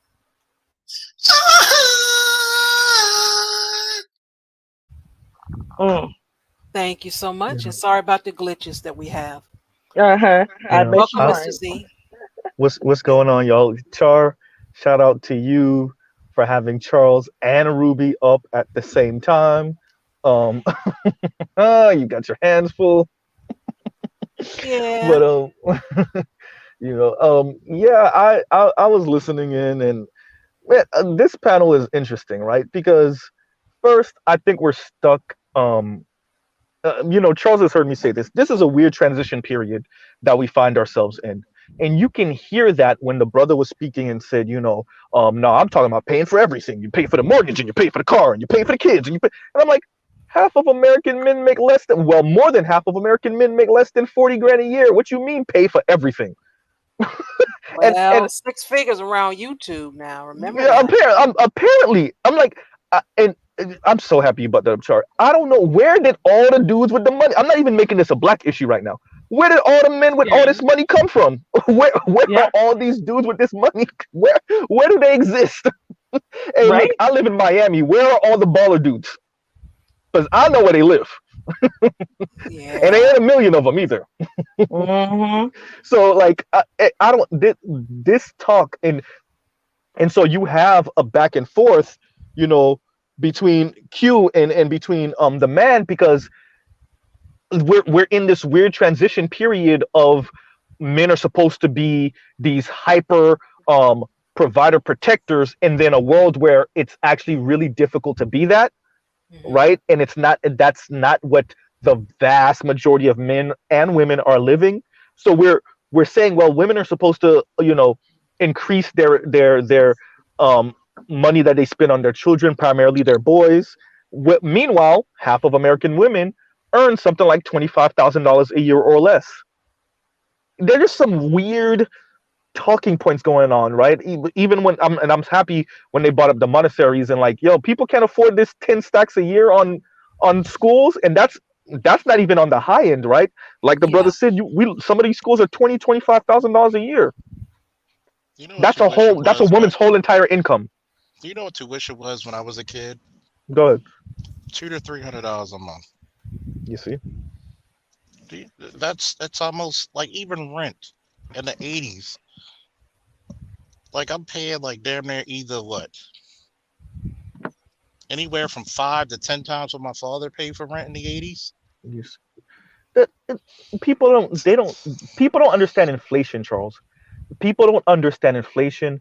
People don't understand the transition period that we're going through, that we've been through, right? So when you hear this old timey wisdom, oftentimes it's so devoid of historical analysis. Like you said, like look at the inflation. People were paying what, $300-400 for rent back in the day. Now mortgages are easily tipping the scales at $1,800 a month, right? 19, 21, 22. I mean, we have apartments that are not even not even that lavish here in South Florida, and you easily coming out the pocket $1,800 a month. And we're Well, not talking that's about something that's not Shit, even that rent so plush. shit, well, rent that's so what. high, hippies trying to smoke it. Well, that's why I asked what the average child support was, because I'm like $400. Mhm. It depends because That's not even gonna keep a roof over anybody's head. if you think about it, $400 or $500, right? But if you make what 39,000, that's a chunk every month. That's a Mm-hmm. chunk. That's the part that people don't get. Every month, every 2 weeks, they taking that shit out. And They Right. Charles, take it, here's and the then kicker. you got to remember. Mhm. See, back in the day, back around the 1940s, 1950s, your $100 bill whether if you got it in your pocket or in your account. Your $100 bill had the spending power of $2,000. Now, you got a lot more for a lot less. And when we look at this shit and we say, what's the issue with custody and child support, we know what the hustle is. Well, let me ask you this. I'm gonna make sure I understood you. You said $400 minus from $39,000 income. And Charles, remember that's before taxes. That's what I wanted to just say when Charles was speaking. Then on top of that, a good percentage of the shit that you're paying in child support, people don't figure this out, are court fucking fees. The court is getting more out of you than what you're gonna get. So let me break this down. Let me make sure I understand you. So the man makes $40,000. He pays $400 a month. That leaves him with, at minus taxes, maybe $26,000 a year to live off of. Is that what you're saying? And you got to include, he got a place to live. He's got to eat, transportation. Oh, okay. That's why I want to make sure I understood. Because okay, it's not, if you're making $125,000, $400 ain't shit to you. You probably pay that in a car note. And I'm not going to say it ain't shit because, yes, it's 2021, about to be 2022, and every goddamn thing's high as hell. But when you got to take in consideration that a lot of men still pay for stuff for their children, a lot of them have rooms for their children, so they got to furnish that. They got to live, they got to pay mortgage or rent, they got to pay their bills. Especially, even if you have joint custody, which is, you got to fight like hell. Unless she's totally like just messed up from the get-go. And I've seen it where I'm like, okay, why if you make more, why don't they have the child with you? So I have a question for you. Just a general question. How much did your living expenses, like your monthly expenses, increase when you became a single father?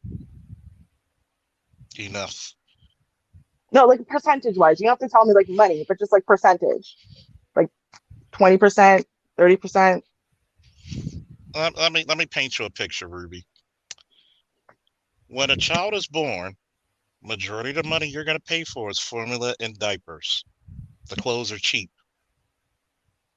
That child doesn't stay a baby not too long. Now you got to pay for, because you got to go to work, you got to pay for daycare. That child goes to school, sometimes you got to pay aftercare because guess what? In the real world, we don't get off where the children get off. Oh, God forbid the child's like 12, 13 and the motherfucker gets a growth spurt and he's wearing a size 11 shoe. So it increases as the child gets older. Okay. You're still not really answering my question. I'm just trying to get like a fair sense. In other words, it depends on the person and the child. Right. Because but I'm trying to get... in other words, if I have a daughter, most daughters, by the time they reach around 13, 14, 15, they're going to be pretty much that same size for a long time. They're not going to have the big ass fucking feet that a boy will have. They're not going to eat as much as that boy will. Okay. You got to think, you're feeding. See, this is the point when you have children versus people who don't. Right, but you're not answering the question I asked still. There is no percentage that you can give because it depends on the child. No, I'm literally asking you. No, even with me, literally. The percentage what?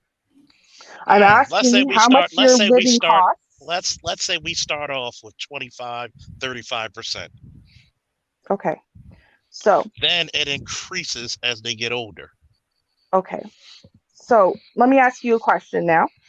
On average. So hold up. Before you ask a question, I'm gonna ask you a question. Mm-hmm. How much do you think it should be? Oh, that's irrelevant. I have no idea. No. So in other words, is it going to be case by case or is it going to be, this is right the standard? Now, if you want to talk about this after the point that I'm trying to make, that we can do that. I just don't really want to veer too much off my point. So the reason But why I asked the you, point you're making is kind of mute, though. you have no idea what point I'm making. You haven't made it yet. No, I know. Trust me, Okay. I've experienced with you, so get there. Yeah. Okay. So you said 25 to 35% increase, just in general, right? And again, it's going to vary, right? So it might be less than that. It might be more than that. But the reason why I wanted to ask is just because I wanted to get a fair sense of how much extra it's costing people to be parents, right? And then I wanted to get a fair sense of how much the standardized child support payment is contributing to how much it actually costs to raise a child, right? Let So me get that real quick, Let- Ruby. let- $235,000 on average to raise a kid in America. So you could divide that however you want. it's And two a hundred lot of thirty-five times, thousand dollars and based a on lot of what, like, times, the and a period lot of of time. times, men pay a lot more. 235,000 in how long? 18 years. To 18, I'm sorry, to 18. Okay, so And that's divided just, by and remember, 18. that's bare Mhm. minimal, by the way. Divided by 12. Exactly. That's actually perfect. So basically, then, right, that's $1,000, about $1,100 a month, and that's the bare minimum. That's how much it costs to raise a child. Okay. So then, if the child support payment is $400, right, that's only paying 40% of what it costs to raise the child. So in and of itself, right? I just want to address this point because in and of itself, right? Even if you think the woman's being super selfish and da da da da da, and she buys weave and whatever, well, she's covering that other 60%, right? Or if you're No, the she's not. father, And a lot of times she's not. And just to get to your point, remember, child support increase as well. okay, Because a lot of guys, because guess what? If you make 500, there's cases where, let's say you get a check for $500. You know, a lot of guys are being left with. I want you to guess what the amount is. I'm not going to. 125. How the fuck is somebody supposed to live off of that? Mm-hmm. Did you go to Reasonably. court? Yes. Okay. And then what I Yes. happened? think we're missing some of the Just because you points. go to court does not mean the court's gonna favor you. That's where I was gonna go. So Stop what that. Stop this. See, I'm gonna just say this. See, yeah, you're go ahead. being pretty fucking just disingenuous that men Um, automatically have friends in court. We Now I'm don't. disingenuous. Yes, Let me because we address don't this. Let me have address friends this, in Charles. court. Because a It, you lot know, of times they will railroad the fuck out of you, and then oh, we overpaid you, so we'll give you a minimal amount back. you But they so won't tell you till years later, even if you're calculating, like, wait a minute, and bring this stuff down. We act like courts work at the speed of light or something. Really? Go ahead, Z. and I just want to say this to Ruby. So Ruby and Charles is making a point. It is about railroading men because quite frankly, child support is used as a way to float a woman after she breaks up with the man and when she has a child. It's not about the kid. And I want to stress this. So the court is going to make your life a living hell because they want you to pay as much as humanly possible for her, not for the child, right? So it sounds insidious because it is, right? And It sounds dark and I want to underhanded because it disagree. is. I want to then how disagree many? just a little bit. Go ahead. It's I'm sorry. not for the woman, it's for those courts. They're the Well, one that that's part too. making that Yeah, I money. agree with that too. That's I the agree with main that too. I reason agree why with they that too. want you to go to child support. I Yeah. said that. A Right, good right, amount of that you pay is court costs. So Every time right. you go So to court, you're paying court wait. costs. Before right. you go Here's in, the Ruby, because I'm problem. gonna Wait, mute wait, up. wait, wait. No, I Go ahead. I'm have to sorry. say something now. Here's the Ruby, problem. I haven't I spoken really. I just I want to know, make but I one still have to point. I respond. just want to make. I know. You will in one Look, second. I promise. I promise. I'm I almost certain it's not gonna be a promise. second. Go ahead. Okay. So here's the thing, right? You're absolutely right. Why did they start this? They almost readily admitted it. At least everyone who had to deal with it a few 30 years ago or so has both sides have said, hey, shit, I didn't even apply for child support. I didn't even know that that was happening. I thought the state was just giving me money. So, I mean, it was really underhanded the way they started it. And yeah, they started it because they wanted the money. Here's an additional problem. It still costs $1,100 a month minimum to just give basic needs to a child. So as long as your child is, fed and clothed and basically okay, then yeah, that $1,000 is going to the kids somehow. Now here's the problem: the man's paying $400 and she's not getting $400. So it's even worse, right? So then they jack up the cost to the man. Now he's paying $700, and now maybe she might get somewhere near $400. The problem still stands that the woman is not really benefiting from them jacking up the costs and jacking up. They're benefiting. And you know who's really not benefiting? The kid is really not benefiting. And that's where my ultimate concern still lays. And Go guess ahead. what? How many times have I said that before? Child support's never been about benefiting the damn child. If that was true, you would have more incentives to actually keep the parents together.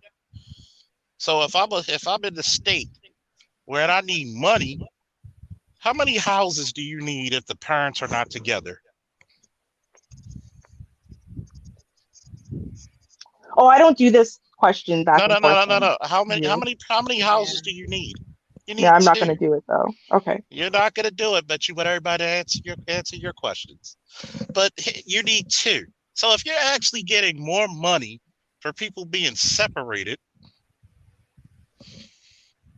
you already know what it is.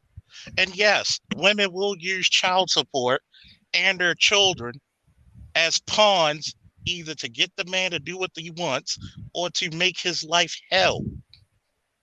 They don't give a damn about the money. They give a damn if it gives you stress. That's kind of interesting just in general.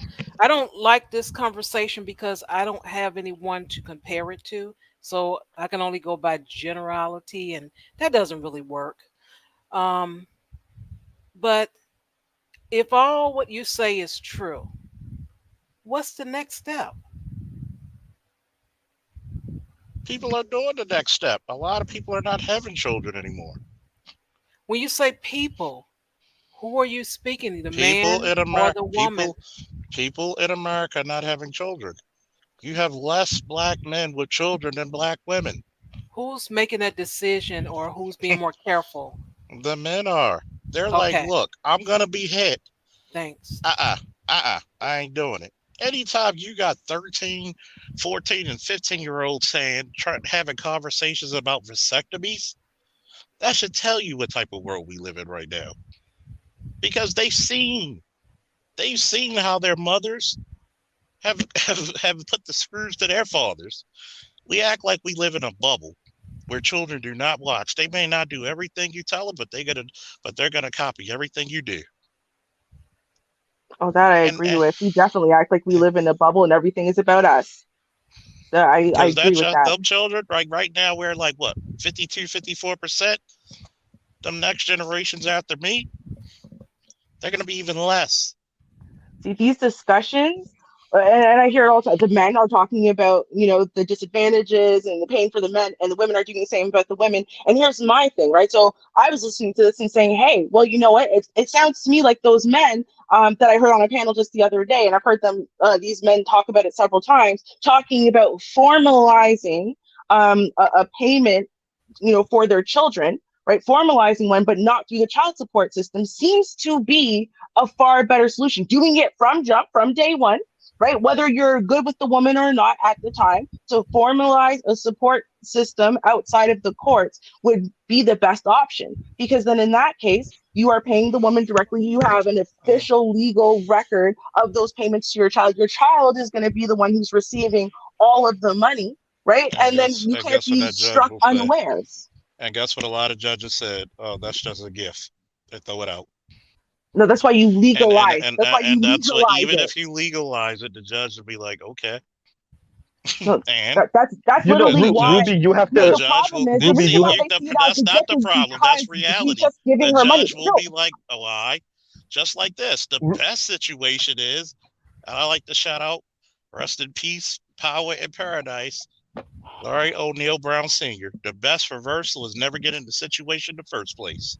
yeah, but the problem is a lot of people are not going to just want their whole gene system to die off. So since people are going to probably A have lot of children, people, are choosing that option, yeah, regardless of what Ruby but says. many more are not. but so Yeah, much We, more are okay. not. So Yeah, with it's that being actually many said, since more they are aren't, choosing that. this is not. Yeah, that's what it is. A The lot of majority are people are choosing choosing that. that. We are at a The negative majority birth are rate. choosing to be childless, is what you're saying. The Yeah, we're at a majority. negative birth rate. We I'm, are. you know, So Mr. Z, I Yeah. promise you'll be able to get in. I just want to thank the person that contributed to the channel. Thank you, Jack Spade. You have made Sheed sing. So Sheed, you know what to do. Hit it. hey,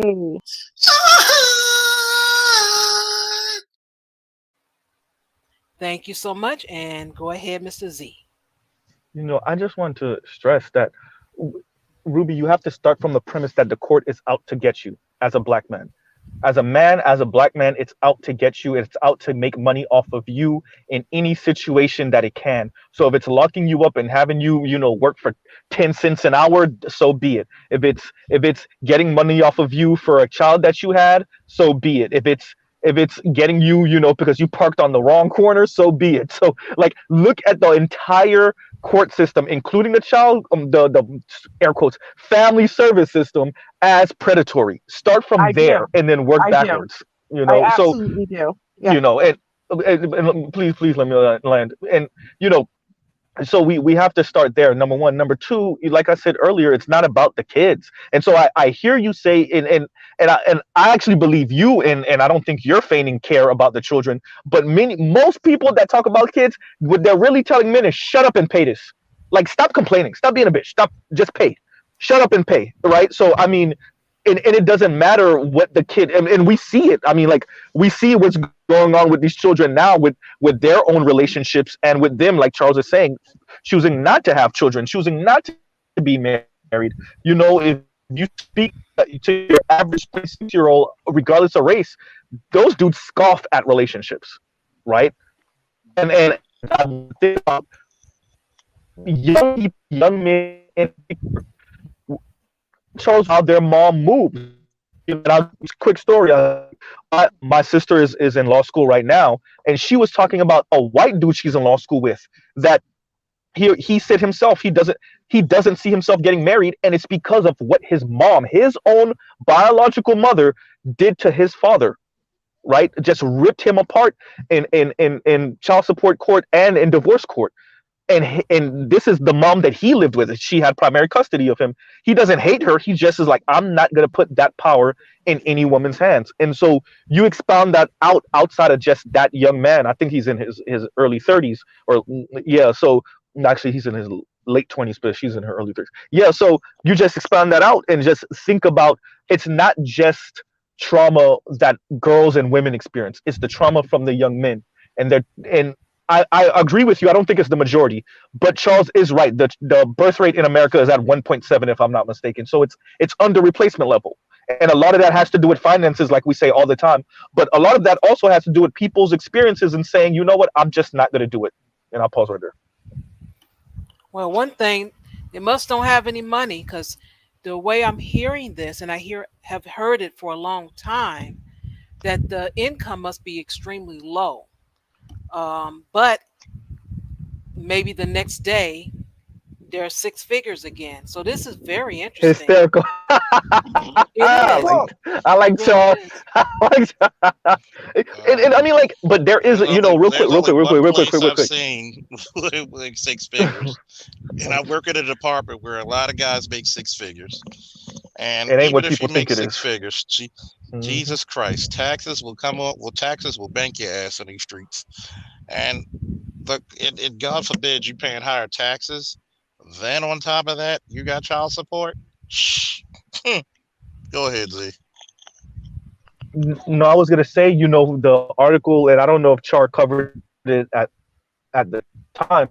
I was like that, but economically unattractive men lead to a downturn in marriage. I think the number was, and maybe even Ruby might know this, what, around 42 or 40, something like 42-ish thousand, something like that, is when men became desirable to women. So now think about that. If half of American men earn something like $38,000, $39,000 a year or less, and yet they don't become desirable to women until they're around 42-ish or something like that, 40 something thousand dollars, what does that mean? What does that mean for the American population? Okay. I Well, need if I could help. just go ahead. I was just saying, answering Z. It means I Oh, need help. oh. Okay. And then Well, I wanted Jack to say this Spade right about the after birth you. rate. Okay, yeah. I just want to say this about the birth rate really quickly. Which is that, the birth rate in Canada is a little bit lower than America's, and the birth rates around the world are on a downward trend, right? And as That's we true. know, feminism is not in literally every single country around the world. So there are other factors that are affecting I the agree. negative birth rate, right? So I wanted to say that first. The second thing I wanted to say, though, right, again, is that um, we can continue to talk about the men who have found the solution of I don't want kids and I'm good dying without kids. I'm good, kind of going against that whole survival of the fittest race. I'm done. Some men are good with that, and that is a valuable and valid solution for them, right? For the ones who aren't good with that, because there are going to be ones that aren't good with that, right? There has to be other solutions.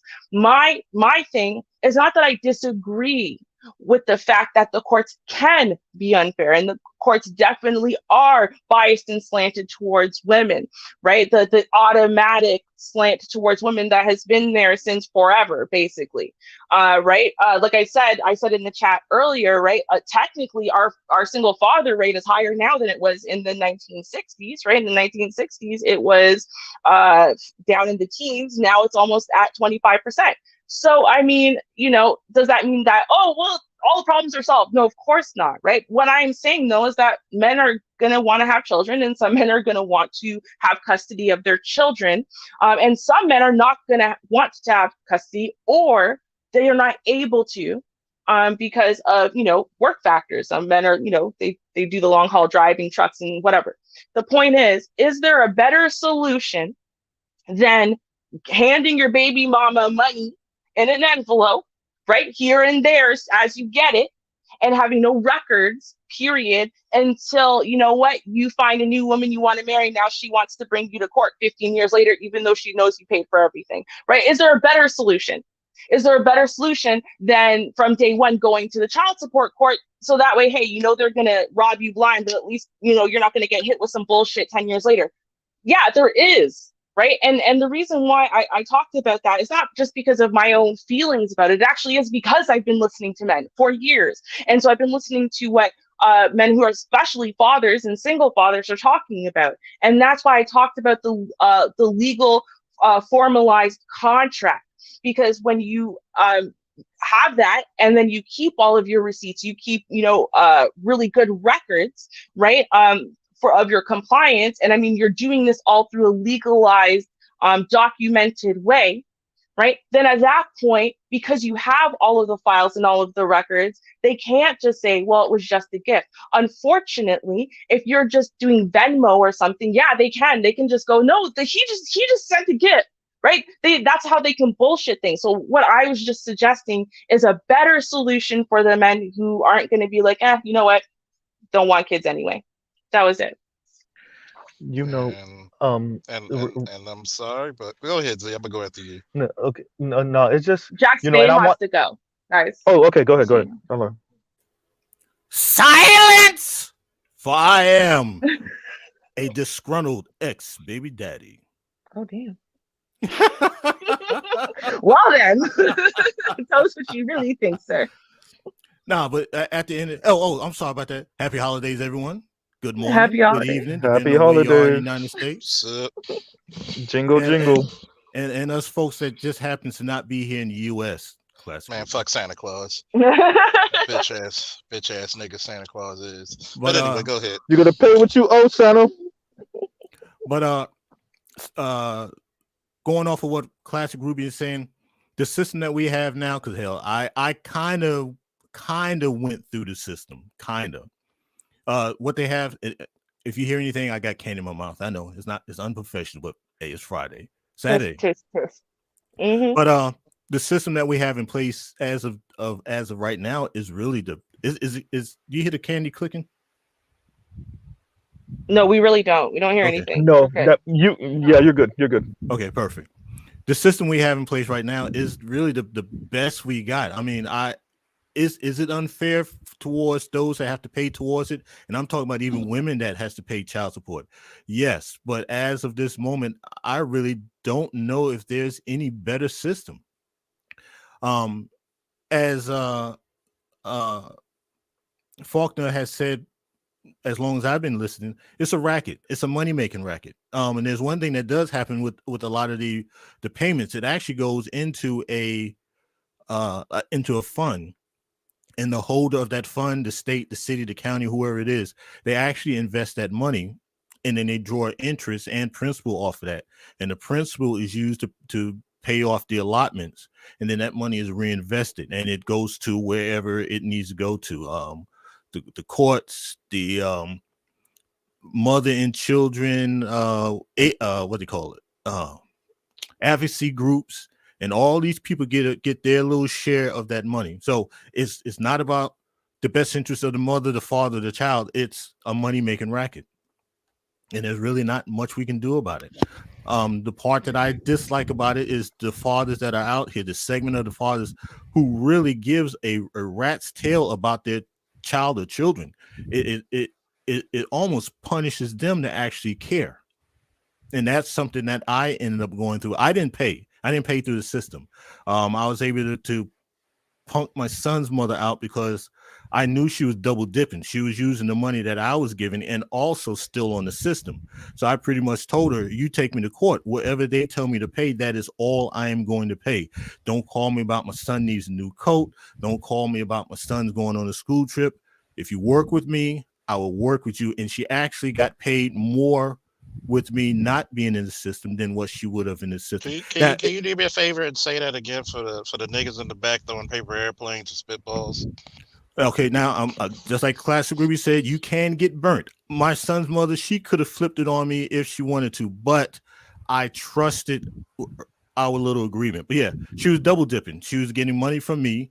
That was I calculated it was more than what the court would have had me paying, and she was getting support from the government. On top of, like I said, but she was getting more because I know my son needed more, and then she can turn around and say, "Well, your son left his coat on the school bus," and I'm like, "All right, I'll send you some money, or hey, just tie him over, and when I come down to pick him up, I'll go buy him a coat." Mm-hmm. And there's time because we was living 2 hours away. There was one time my son did leave his coat on the bus, and I was off that day. I drove down, picked him up, took him to Walmart, and got him two good coats. So just in case he did it again, he's got a backup. Yeah, thank you so much for sharing that, because we do hear a lot of if, ands, and buts. And actually, when I came to the space, I have heard some of those stories. They are, horrific. And thank you so much for explaining the court system. I just happen to be one of those people that used to be in the back listening, and that's what I heard. Because I didn't know at first. I thought women actually was saying, I don't like you anymore. Here, pay money, not knowing that, especially in the state of Illinois. I thought it was my state only, but found out it's many states. Once they go for assistance, they're automatically looking for fathers. That's one thing. That's pretty much almost Yep. a lot of states. And I didn't. Almost every state. Yeah, Now, and I there didn't is- know that. So thank you. Now there is a difference. Now this was going on during my son was born in 92.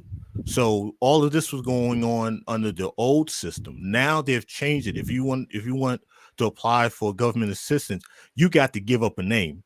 Back then, at that time, you didn't have to give up a name.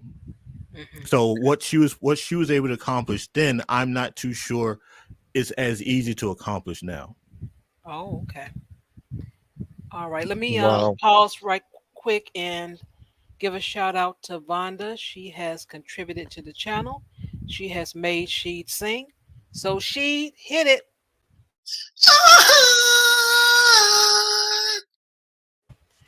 Thank you so much. There's one thing I wanted to add on. I'll make this real quick. So Sure. I fought my son's mother tooth and nail for 2 years to get cut of him, and it got to the point she kept stalling. Wait, repeat that for me, brother, because I missed the beginning, please. I fought with my son's mother. It was 18. It was actually 18 months. I spent $1,500 going back and forth with her, and she kept finding technicalities to have the case keep going. And I ran out of money. Because that $15,000, that $15,000 was saved up for something else. It wasn't meant for child custody, but because we weren't married, it was easier for her to stall. And once I ran out of money, I had to just say I had to tell my attorney I just can't afford it anymore, because they get you with those retainer fees. Lord have mercy. Retainer fee at that time. Yep. When I was working with an attorney out of Savannah, Georgia, it was costing me $2,500. That was a retainer, and your retainer only How much blood lasts. did you? Huh? How much blood did you have to give up? Lucky for me, I had that money stashed aside. It was for a car.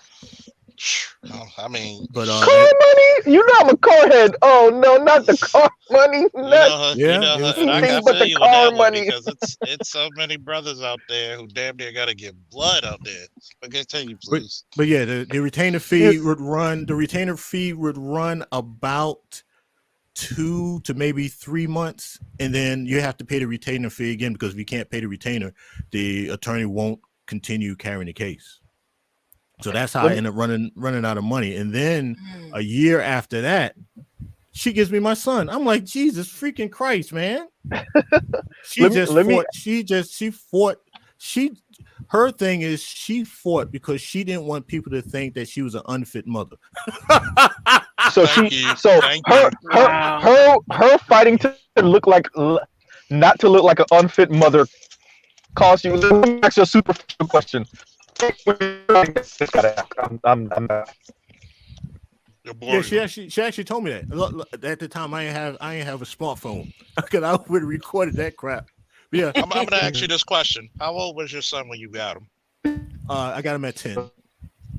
So I had him from 10 to 18. And she fought you tooth and nail just not to look bad. Yes, yep. And she actually said, "I don't want to look like an unfit mother." I cursed her ass out. It took everything. It took everything in my power to keep from kicking her in her chest. And before I get she to sing for the next donation, can you answer this question, if you like? How long were you all together before you split out after the child? So we were together like three months before she turned up pregnant. 3 or 4 months before she turned up pregnant. So then I kind of kissed her ass during the pregnancy. Okay. Then we were together, lived together for 2 years. But here's a caveat to that, because I really wasn't too sure that was my son. I played nice. Okay. What you can do, you can have a DNA test done through like LabCorp, one of these places, where just the father and the child submits a sample. Mm-hmm. If the results comes up conclusive, then you are the father. There's no ifs, ands, or buts about it. But if the test comes up inconclusive, you have to get the mother involved. So it just happened that at that time I saved up some money. I didn't sign a birth certificate. I'm like, I'm not signing I'm not signing the birth certificate unless I know absolutely positively that this child is mine. So once the test results came back conclusive, I went ahead and signed the birth certificate. And I gave his mother a copy of the test result on his graduation day, his high school graduation day. 3 years. Okay. Just to let her know, like, dumbass, I long know this is my son. So that's, that was just our tick for tack between each other. Oh my goodness. Okay. All right. Well, we're going to shout out Charles. He has contributed to the channel. He has made she sing. So she, take a swig of water and hit that high note for us.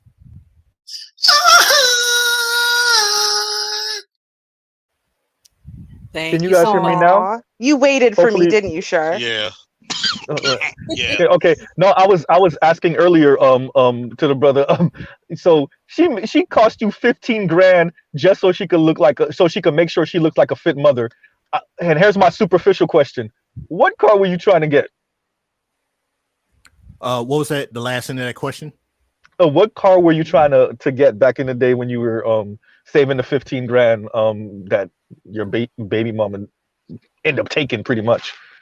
It was a Mustang. Oh, she cost you a Mustang. Hey! Let's hold on. Let's look at it this way, okay? Yeah. It was $15,000, well spent education. But like I said, I True. eventually got my son, so Yeah, that's worth it. It's worth it. That's I worth can it. live with that. Yeah, that's worth it. I'm a car guy, so that's why for me it's like, oh God, my heart, my heart. I think I was saving up for I think it was a 90. It was like a 93 or 94 Mustang GT at that time. Oh, the V8. My heart.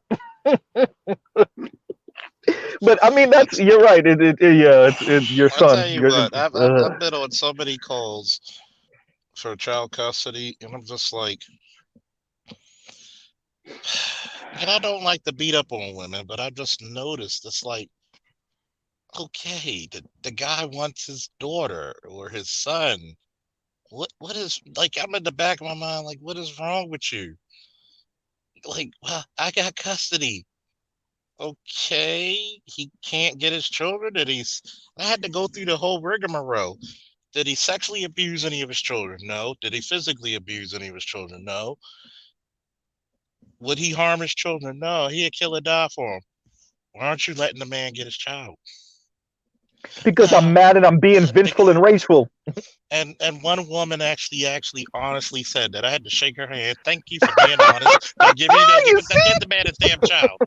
And I'm like, you're doing all this shit, and then one day your child's gonna be your equal, and it's no different that Evala Van Zandt, whatever her name is, Evala Van Zandt.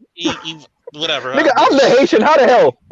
I don't know. Shit, it's close to what you took. I'm just like, what pissed me off the most, and yeah, I think you were on the show when I posted it. She was okay lying that he sexually abused his children. Yep. And she didn't even say, I'm sorry. And that's really awful. Have you ever seen the clip we're talking about, Char? No, but we're going to get back to what we're supposed to be talking about. Oh, I'm sorry. Mental facilities. And this guy in the corner here, he says that from what I can tell, he wants women to fund it. And I'm wondering, what has he done? Has he even tried with some other gentlemen to get something started? Anyone has an opinion about women creating something for men for a health facility? Any takers? I think the contempt for men and the fact that we still see them as protectors and providers and mentally stable, which for the most part, you can argue men seem to be more mentally stable than women, but I think because we see them as these pillars, it's a difficult argument to make because we don't think men have mental issues as a society, so that's what I'll say to that. Okay. Do you think that women should fund it only? No, definitely not that part, definitely not that part, but just the whole mental issues in general. I think it's a hard sell for our society because we just don't see men as being victims, right? We don't see men as having mental issues, and if we do, we think it was himself or other men that caused those issues, so deal with it. So but the funding, women funding, mental health facilities, yeah, I don't see it. Yeah, I just don't. I think they both should pay. One, the men should pay because they're going through it. Two, the women should pay for putting them through it. Woo! But anyway, nice talking to you, Char. Classic Thank you Ruby. so Still much. love you. Still love you. Of course. It's all love. Even though you might have been my fifth favorite Canadian, but maybe third. It's kind of. I'm all right with that. I can live with it. It's kind of hard to top Bret Hart. I'm sorry. Kind of hard. I know, right? He was great. He was my favorite. Yeah. So I'll hit you up later. Woo! All right. All right, Take care. And I did miss some of Jack Spade's story, so obviously I can only comment on so much of it. But from what I heard, he's literally the living case study of what I'm talking about, right? There is this narrative, right? The narrative started, right? What we used to talk about started at, okay, guys, this is what Red Pill started at. Guys, there is this unfair bias or slant in the system against men. Okay. We need to recognize the unfair biases and slants in the general systems of society, right? And then now that we understand what those slants are, right, we have to fight them and work against them, right? There, in general, we understood that to be true before. My issue is that now what I hear a lot of, it's not just that the men are telling horror stories. They should. They should absolutely put it out there when the horror stories happen, because you gotta bring light to truth. Yes. But the problem is that balance is not being presented. So what I've heard a lot of men say over the last few years now is, what's the point? And I'm not even talking about just young men, older men too. What's the point? I can't agree with you. win. What's the point? I'm going to lose anyway. What's the point? So that is where my issue is arising. The single fatherhood rate is at an all-time high, right? It's gone up almost 50% since 1960, right? So actually, no, men aren't just perpetually losing. They don't need an act of God, but they got to be on their P's and Q's. Is that fair? No, but guess what? As a Black person in this society, I was told from as early as I can remember, I have to work twice as hard to get half as far. Is that fair? Is that equitable? No, of course it's not fair or equitable. But what's the other option currently? Right? That's why you got to work twice as hard to get half as far. And then you also got to work to try to change the systems that are forcing you to work twice as hard to get half as far, right? But sitting on our hands and throwing our hands up and going, well, what's the point?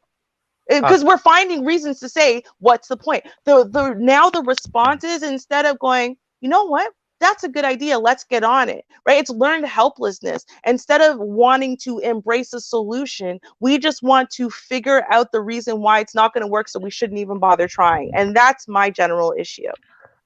And I hear that, Ruby, but I'm not about shaming people that watched other people get eaten by sharks and say, yeah, I'm just not going to go in the water. If you're watching younger Xers and millennials and Gen Z men across the board, like you said, not even just young millennials and younger Xers say, yeah, I'm just not going to engage. Shaming those men, and notice, as you get younger, the less likely they are and the less enthusiastic they are to be in relationships, to get married, to even have children. I agree with you about the defeatist the defeatist attitude. I agree with that. I'm not disagreeing with you on that. I'm just not about shaming those people because they just excuse me. We're talking about a group of men, especially when you're talking about millennials and Gen Z. They watch their uncles get devoured. They watch their fathers get devoured. They watch their older brothers. I don't know what's going on lately, man. Hit the cash app, support the show, man. Support the show, man. Uh-huh. Yeah, but they watch their older brothers get devoured. And so that left an effect that a person like me, even you, Ruby, people hearing us speak maybe an hour or two on some panel somewhere, unless we say something just completely out the way, I don't see what we're saying changing their view, because imagine just being in the passenger side or being front row seat to like your uncle getting destroyed or your father getting destroyed by your mother. Do you know what agoraphobia is? Agoraphobia is a fear of outside, pretty much. Oh yeah. Agoraphobics, right? Yeah. Mm-hmm. So they're basically confined to their houses.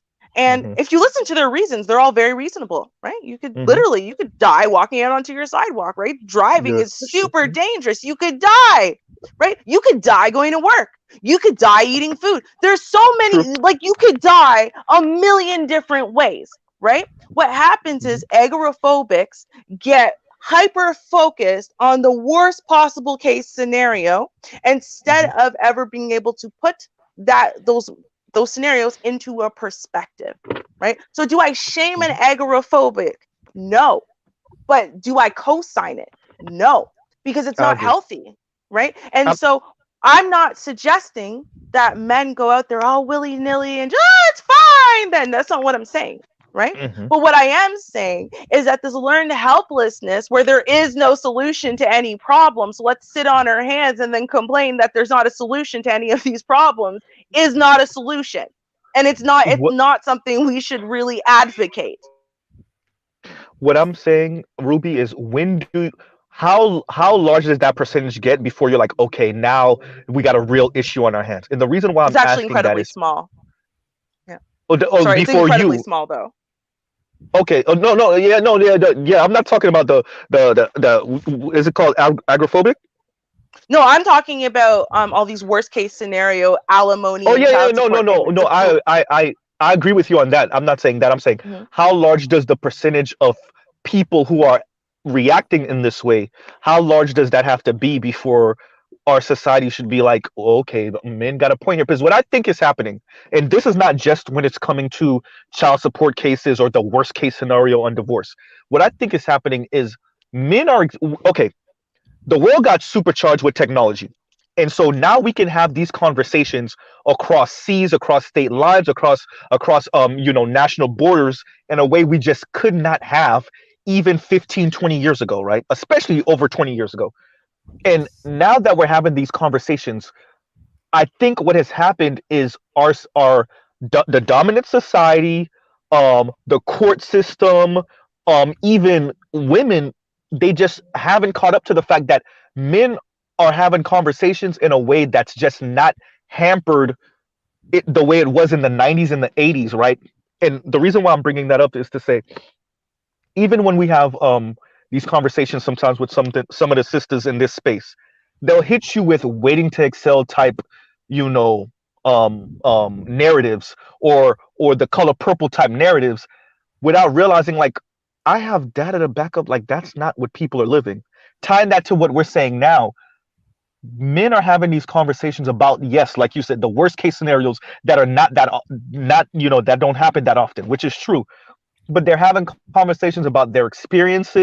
They're having and this is much of why the manosphere was here, right? And the Black manosphere in specific is for men to have these conversations not hampered by a white capitalist society that wants to paint a particular narrative because it makes so much money off of pushing a particular narrative. And Right, now but do that you men not see have the found, hypocrisy in what you're saying? You don't hear the hypocrisy at all in what you're saying right now. what do you mean? Go Like at ahead. all. Okay. So here's the thing, right? So the issue Mhm, that men are having is that mhm, women are taking the worst case scenario, right? Because we mhm. all, most Black people have experienced trauma. A lot of Black I women agree. have experienced sexual or physical abuse. Okay. So, Mhm, but they're taking the worst case scenarios that they've seen in their families or in the community or on the news, right? And they are mhm, overgeneralizing it and then mhm. making all of their decisions about men, about dating, about relationships, right? And all their I judgments see what about you're men saying. based on the worst case scenario, right? Mhm. And And men you're are saying seeing that that men are and doing the saying, same thing.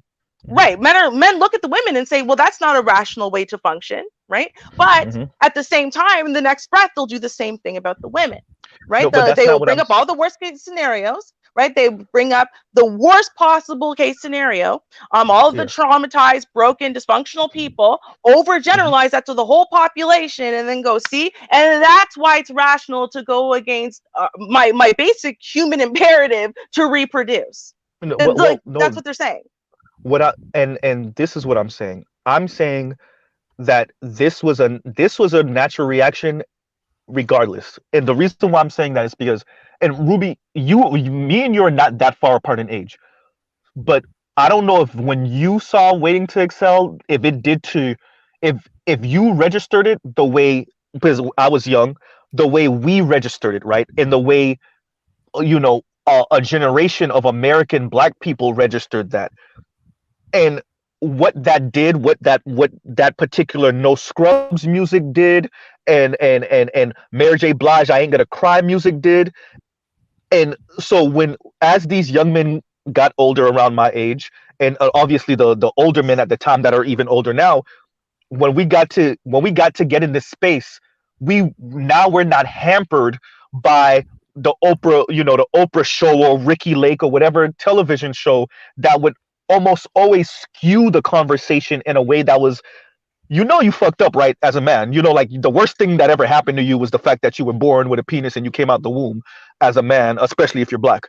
Now that we're not hampered with that anymore, we can have these conversations. And you're right about like taking the worst case scenarios and like supercharging them and then putting them out in the atmosphere. Like this is always what happens. That's not what I'm saying. I'm saying now that men can have these conversations, you're hearing everything from the light end all the way to the extreme. Now, the thing with the extreme is it does something to us emotionally, and that's why those things run so far and so fast. But even on the lighter end of some of these examples, it's just men talking. We got to understand, like, we're only 10 years into this kind of manosphere, on this type of manosphere, right? We're only 10 years in. So it's going to come into the door with all the gusto and all the energy, and it's going to fizzle out a little bit, but we're only 10 years in. And that's why you're hearing so many of these stories in this particular way that we just... Sir, all due respect, that's not the way Go it ahead. happened, because 5 years ago, this space was not like this. Okay? Yeah. 5 years ago, it was very well. We knew red pill rage. We could identify it, right? People came in normally on red pill rage. That's what they came in on, right? Yeah. Screw all women. They're ready to chop every woman's head off. They didn't even care what you were saying, right? And it was identified as being the rage stage, right? There were several stages to red pill. I know this. Right? Okay, so therefore, right, where we are now is not, this is not, oh, well, people came in super amped up and then, or me having an issue. No, I think, and I'm probably the only one who still says it, really, right? But I'm actually a supporter of pure red pill ideology. I still am right now to this day, right? Which is why it bothers me so to see what people are doing with it, because the unfortunate part is red pill is, again, not about women, right? And it shouldn't keep you stuck in the red pill rage thought process. I right? agree with this. And I agree. so that's where my issue is coming from. Again, right? You a rhetoric that basically either like infantilizes you or immobilizes you and makes you feel like you are powerless. So what's the point? That makes you only look, confirmation bias, right? Only look and only notice the worst possible cases and the worst possible things, and try to always, like, if you're looking for something, as they say, right? A woman, you're looking through a man's phone. If you're looking for something, you're gonna find it, right? It's the same thing. So my issue is not that the men are wrong about any of the things that we're saying here. These are factual issues that need to be overcome, right? My problem is the narrative that states that, you know what, there is no solution, because no matter what solution you come up with, you can just find another reason to say, because of something else, my hands are tied. And that is a falsity. That is a lie from, as my mom would say, the pit of hell. It is a lie. No, it's true. Men are not actually like these like invalid, hampered beings who can't overcome. And I mean, Jack Spade overcame. Right? I was going to address that. Sometimes, is it painful sometimes? Charles has his kids, right? We got Jay Sean, who's a great example, who has his daughter. Sean, his daughter. In another country on top of that. Well, he's moved recently, but he wasn't originally, right? Yeah. And then we have a lot. Right. We have a lot of men actually in the space who are single fathers and who have done it, but nobody is talking about that side of the narrative, because the narrative is it's impossible. You can't do anything about it. The narrative is, you know what? It's hard. Yeah. The narrative.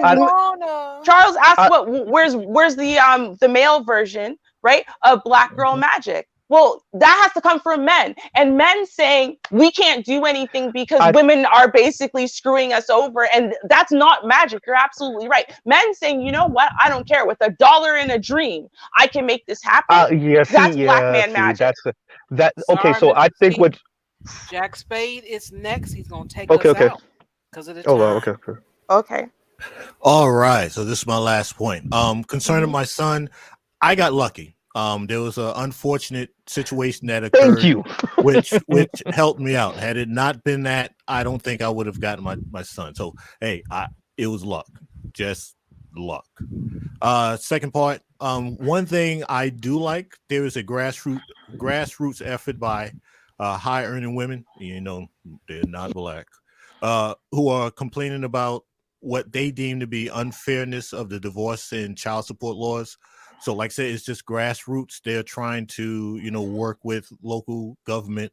So I think that may help once that picks up steam. But like I said, as of right now, I'm all in favor for child support, because it should be all about the children. You just have horror stories on both sides. My thing I is, agree. I personally just wish parents, that's the mother and the father, they try to play nice for the best interest of the child or children. If that was to take place, then a lot of this other side stuff wouldn't be going on. But with that said, happy holidays. Everybody take care. See y'all soon. Thank you so much, and I'll be sending you the link every week. I know how I have to do it now. There was one. Ruby, read the back chat. Never mind. It was something else, but it's fine. But hey, everybody have a good weekend. Take care. All right, thanks so much. And last thing to let you all know, well, it doesn't matter, let you all know, but for the person who came up with this list, my YouTube crush, Big J Triple X, has something to say about your list. Here's the thing about your bullshit list. Who gives a fuck? So I think that's probably what everyone thinks. Just want to throw that out there. No, Char. Just want to throw that out there. Yeah. Beautiful. Yeah. Perfect ending. Exactly. You guys make sure you tune in tomorrow. We have the article reaction show, 6:30 p.m. Central Standard Time. Join in for those Karens and those Kens. We got some Kens, I'm pretty sure. Someone sent me an email. I have to try to pull it up because with what's the name of that app? What is the name with the real short clips? I can see it in my mind, but can't. What, Vine? Vine don't exist anymore. No, not that one. TikTok. Yeah, you're right. It is TikTok probably. When I clicked back on the email, it moved to something else. I'm like, wait a minute. What happened to the original? So I'm going to dig for it because it was a really great one that they sent to me. And hopefully I can share that. But that's what we're going to be doing. We got our Ken and Karen segment. Always a treat. I always try to leave that for Ruby because she just enjoys it. And I will share the one if I find it. I'll share that tomorrow. And then we'll have some articles and all that good stuff we can react to. Please, everyone, tune in if you can, 6:30 p.m. Central Standard Time for article reaction. Thank you so much for contributing to the show, everyone. Your likes, your shares, all that stuff is important.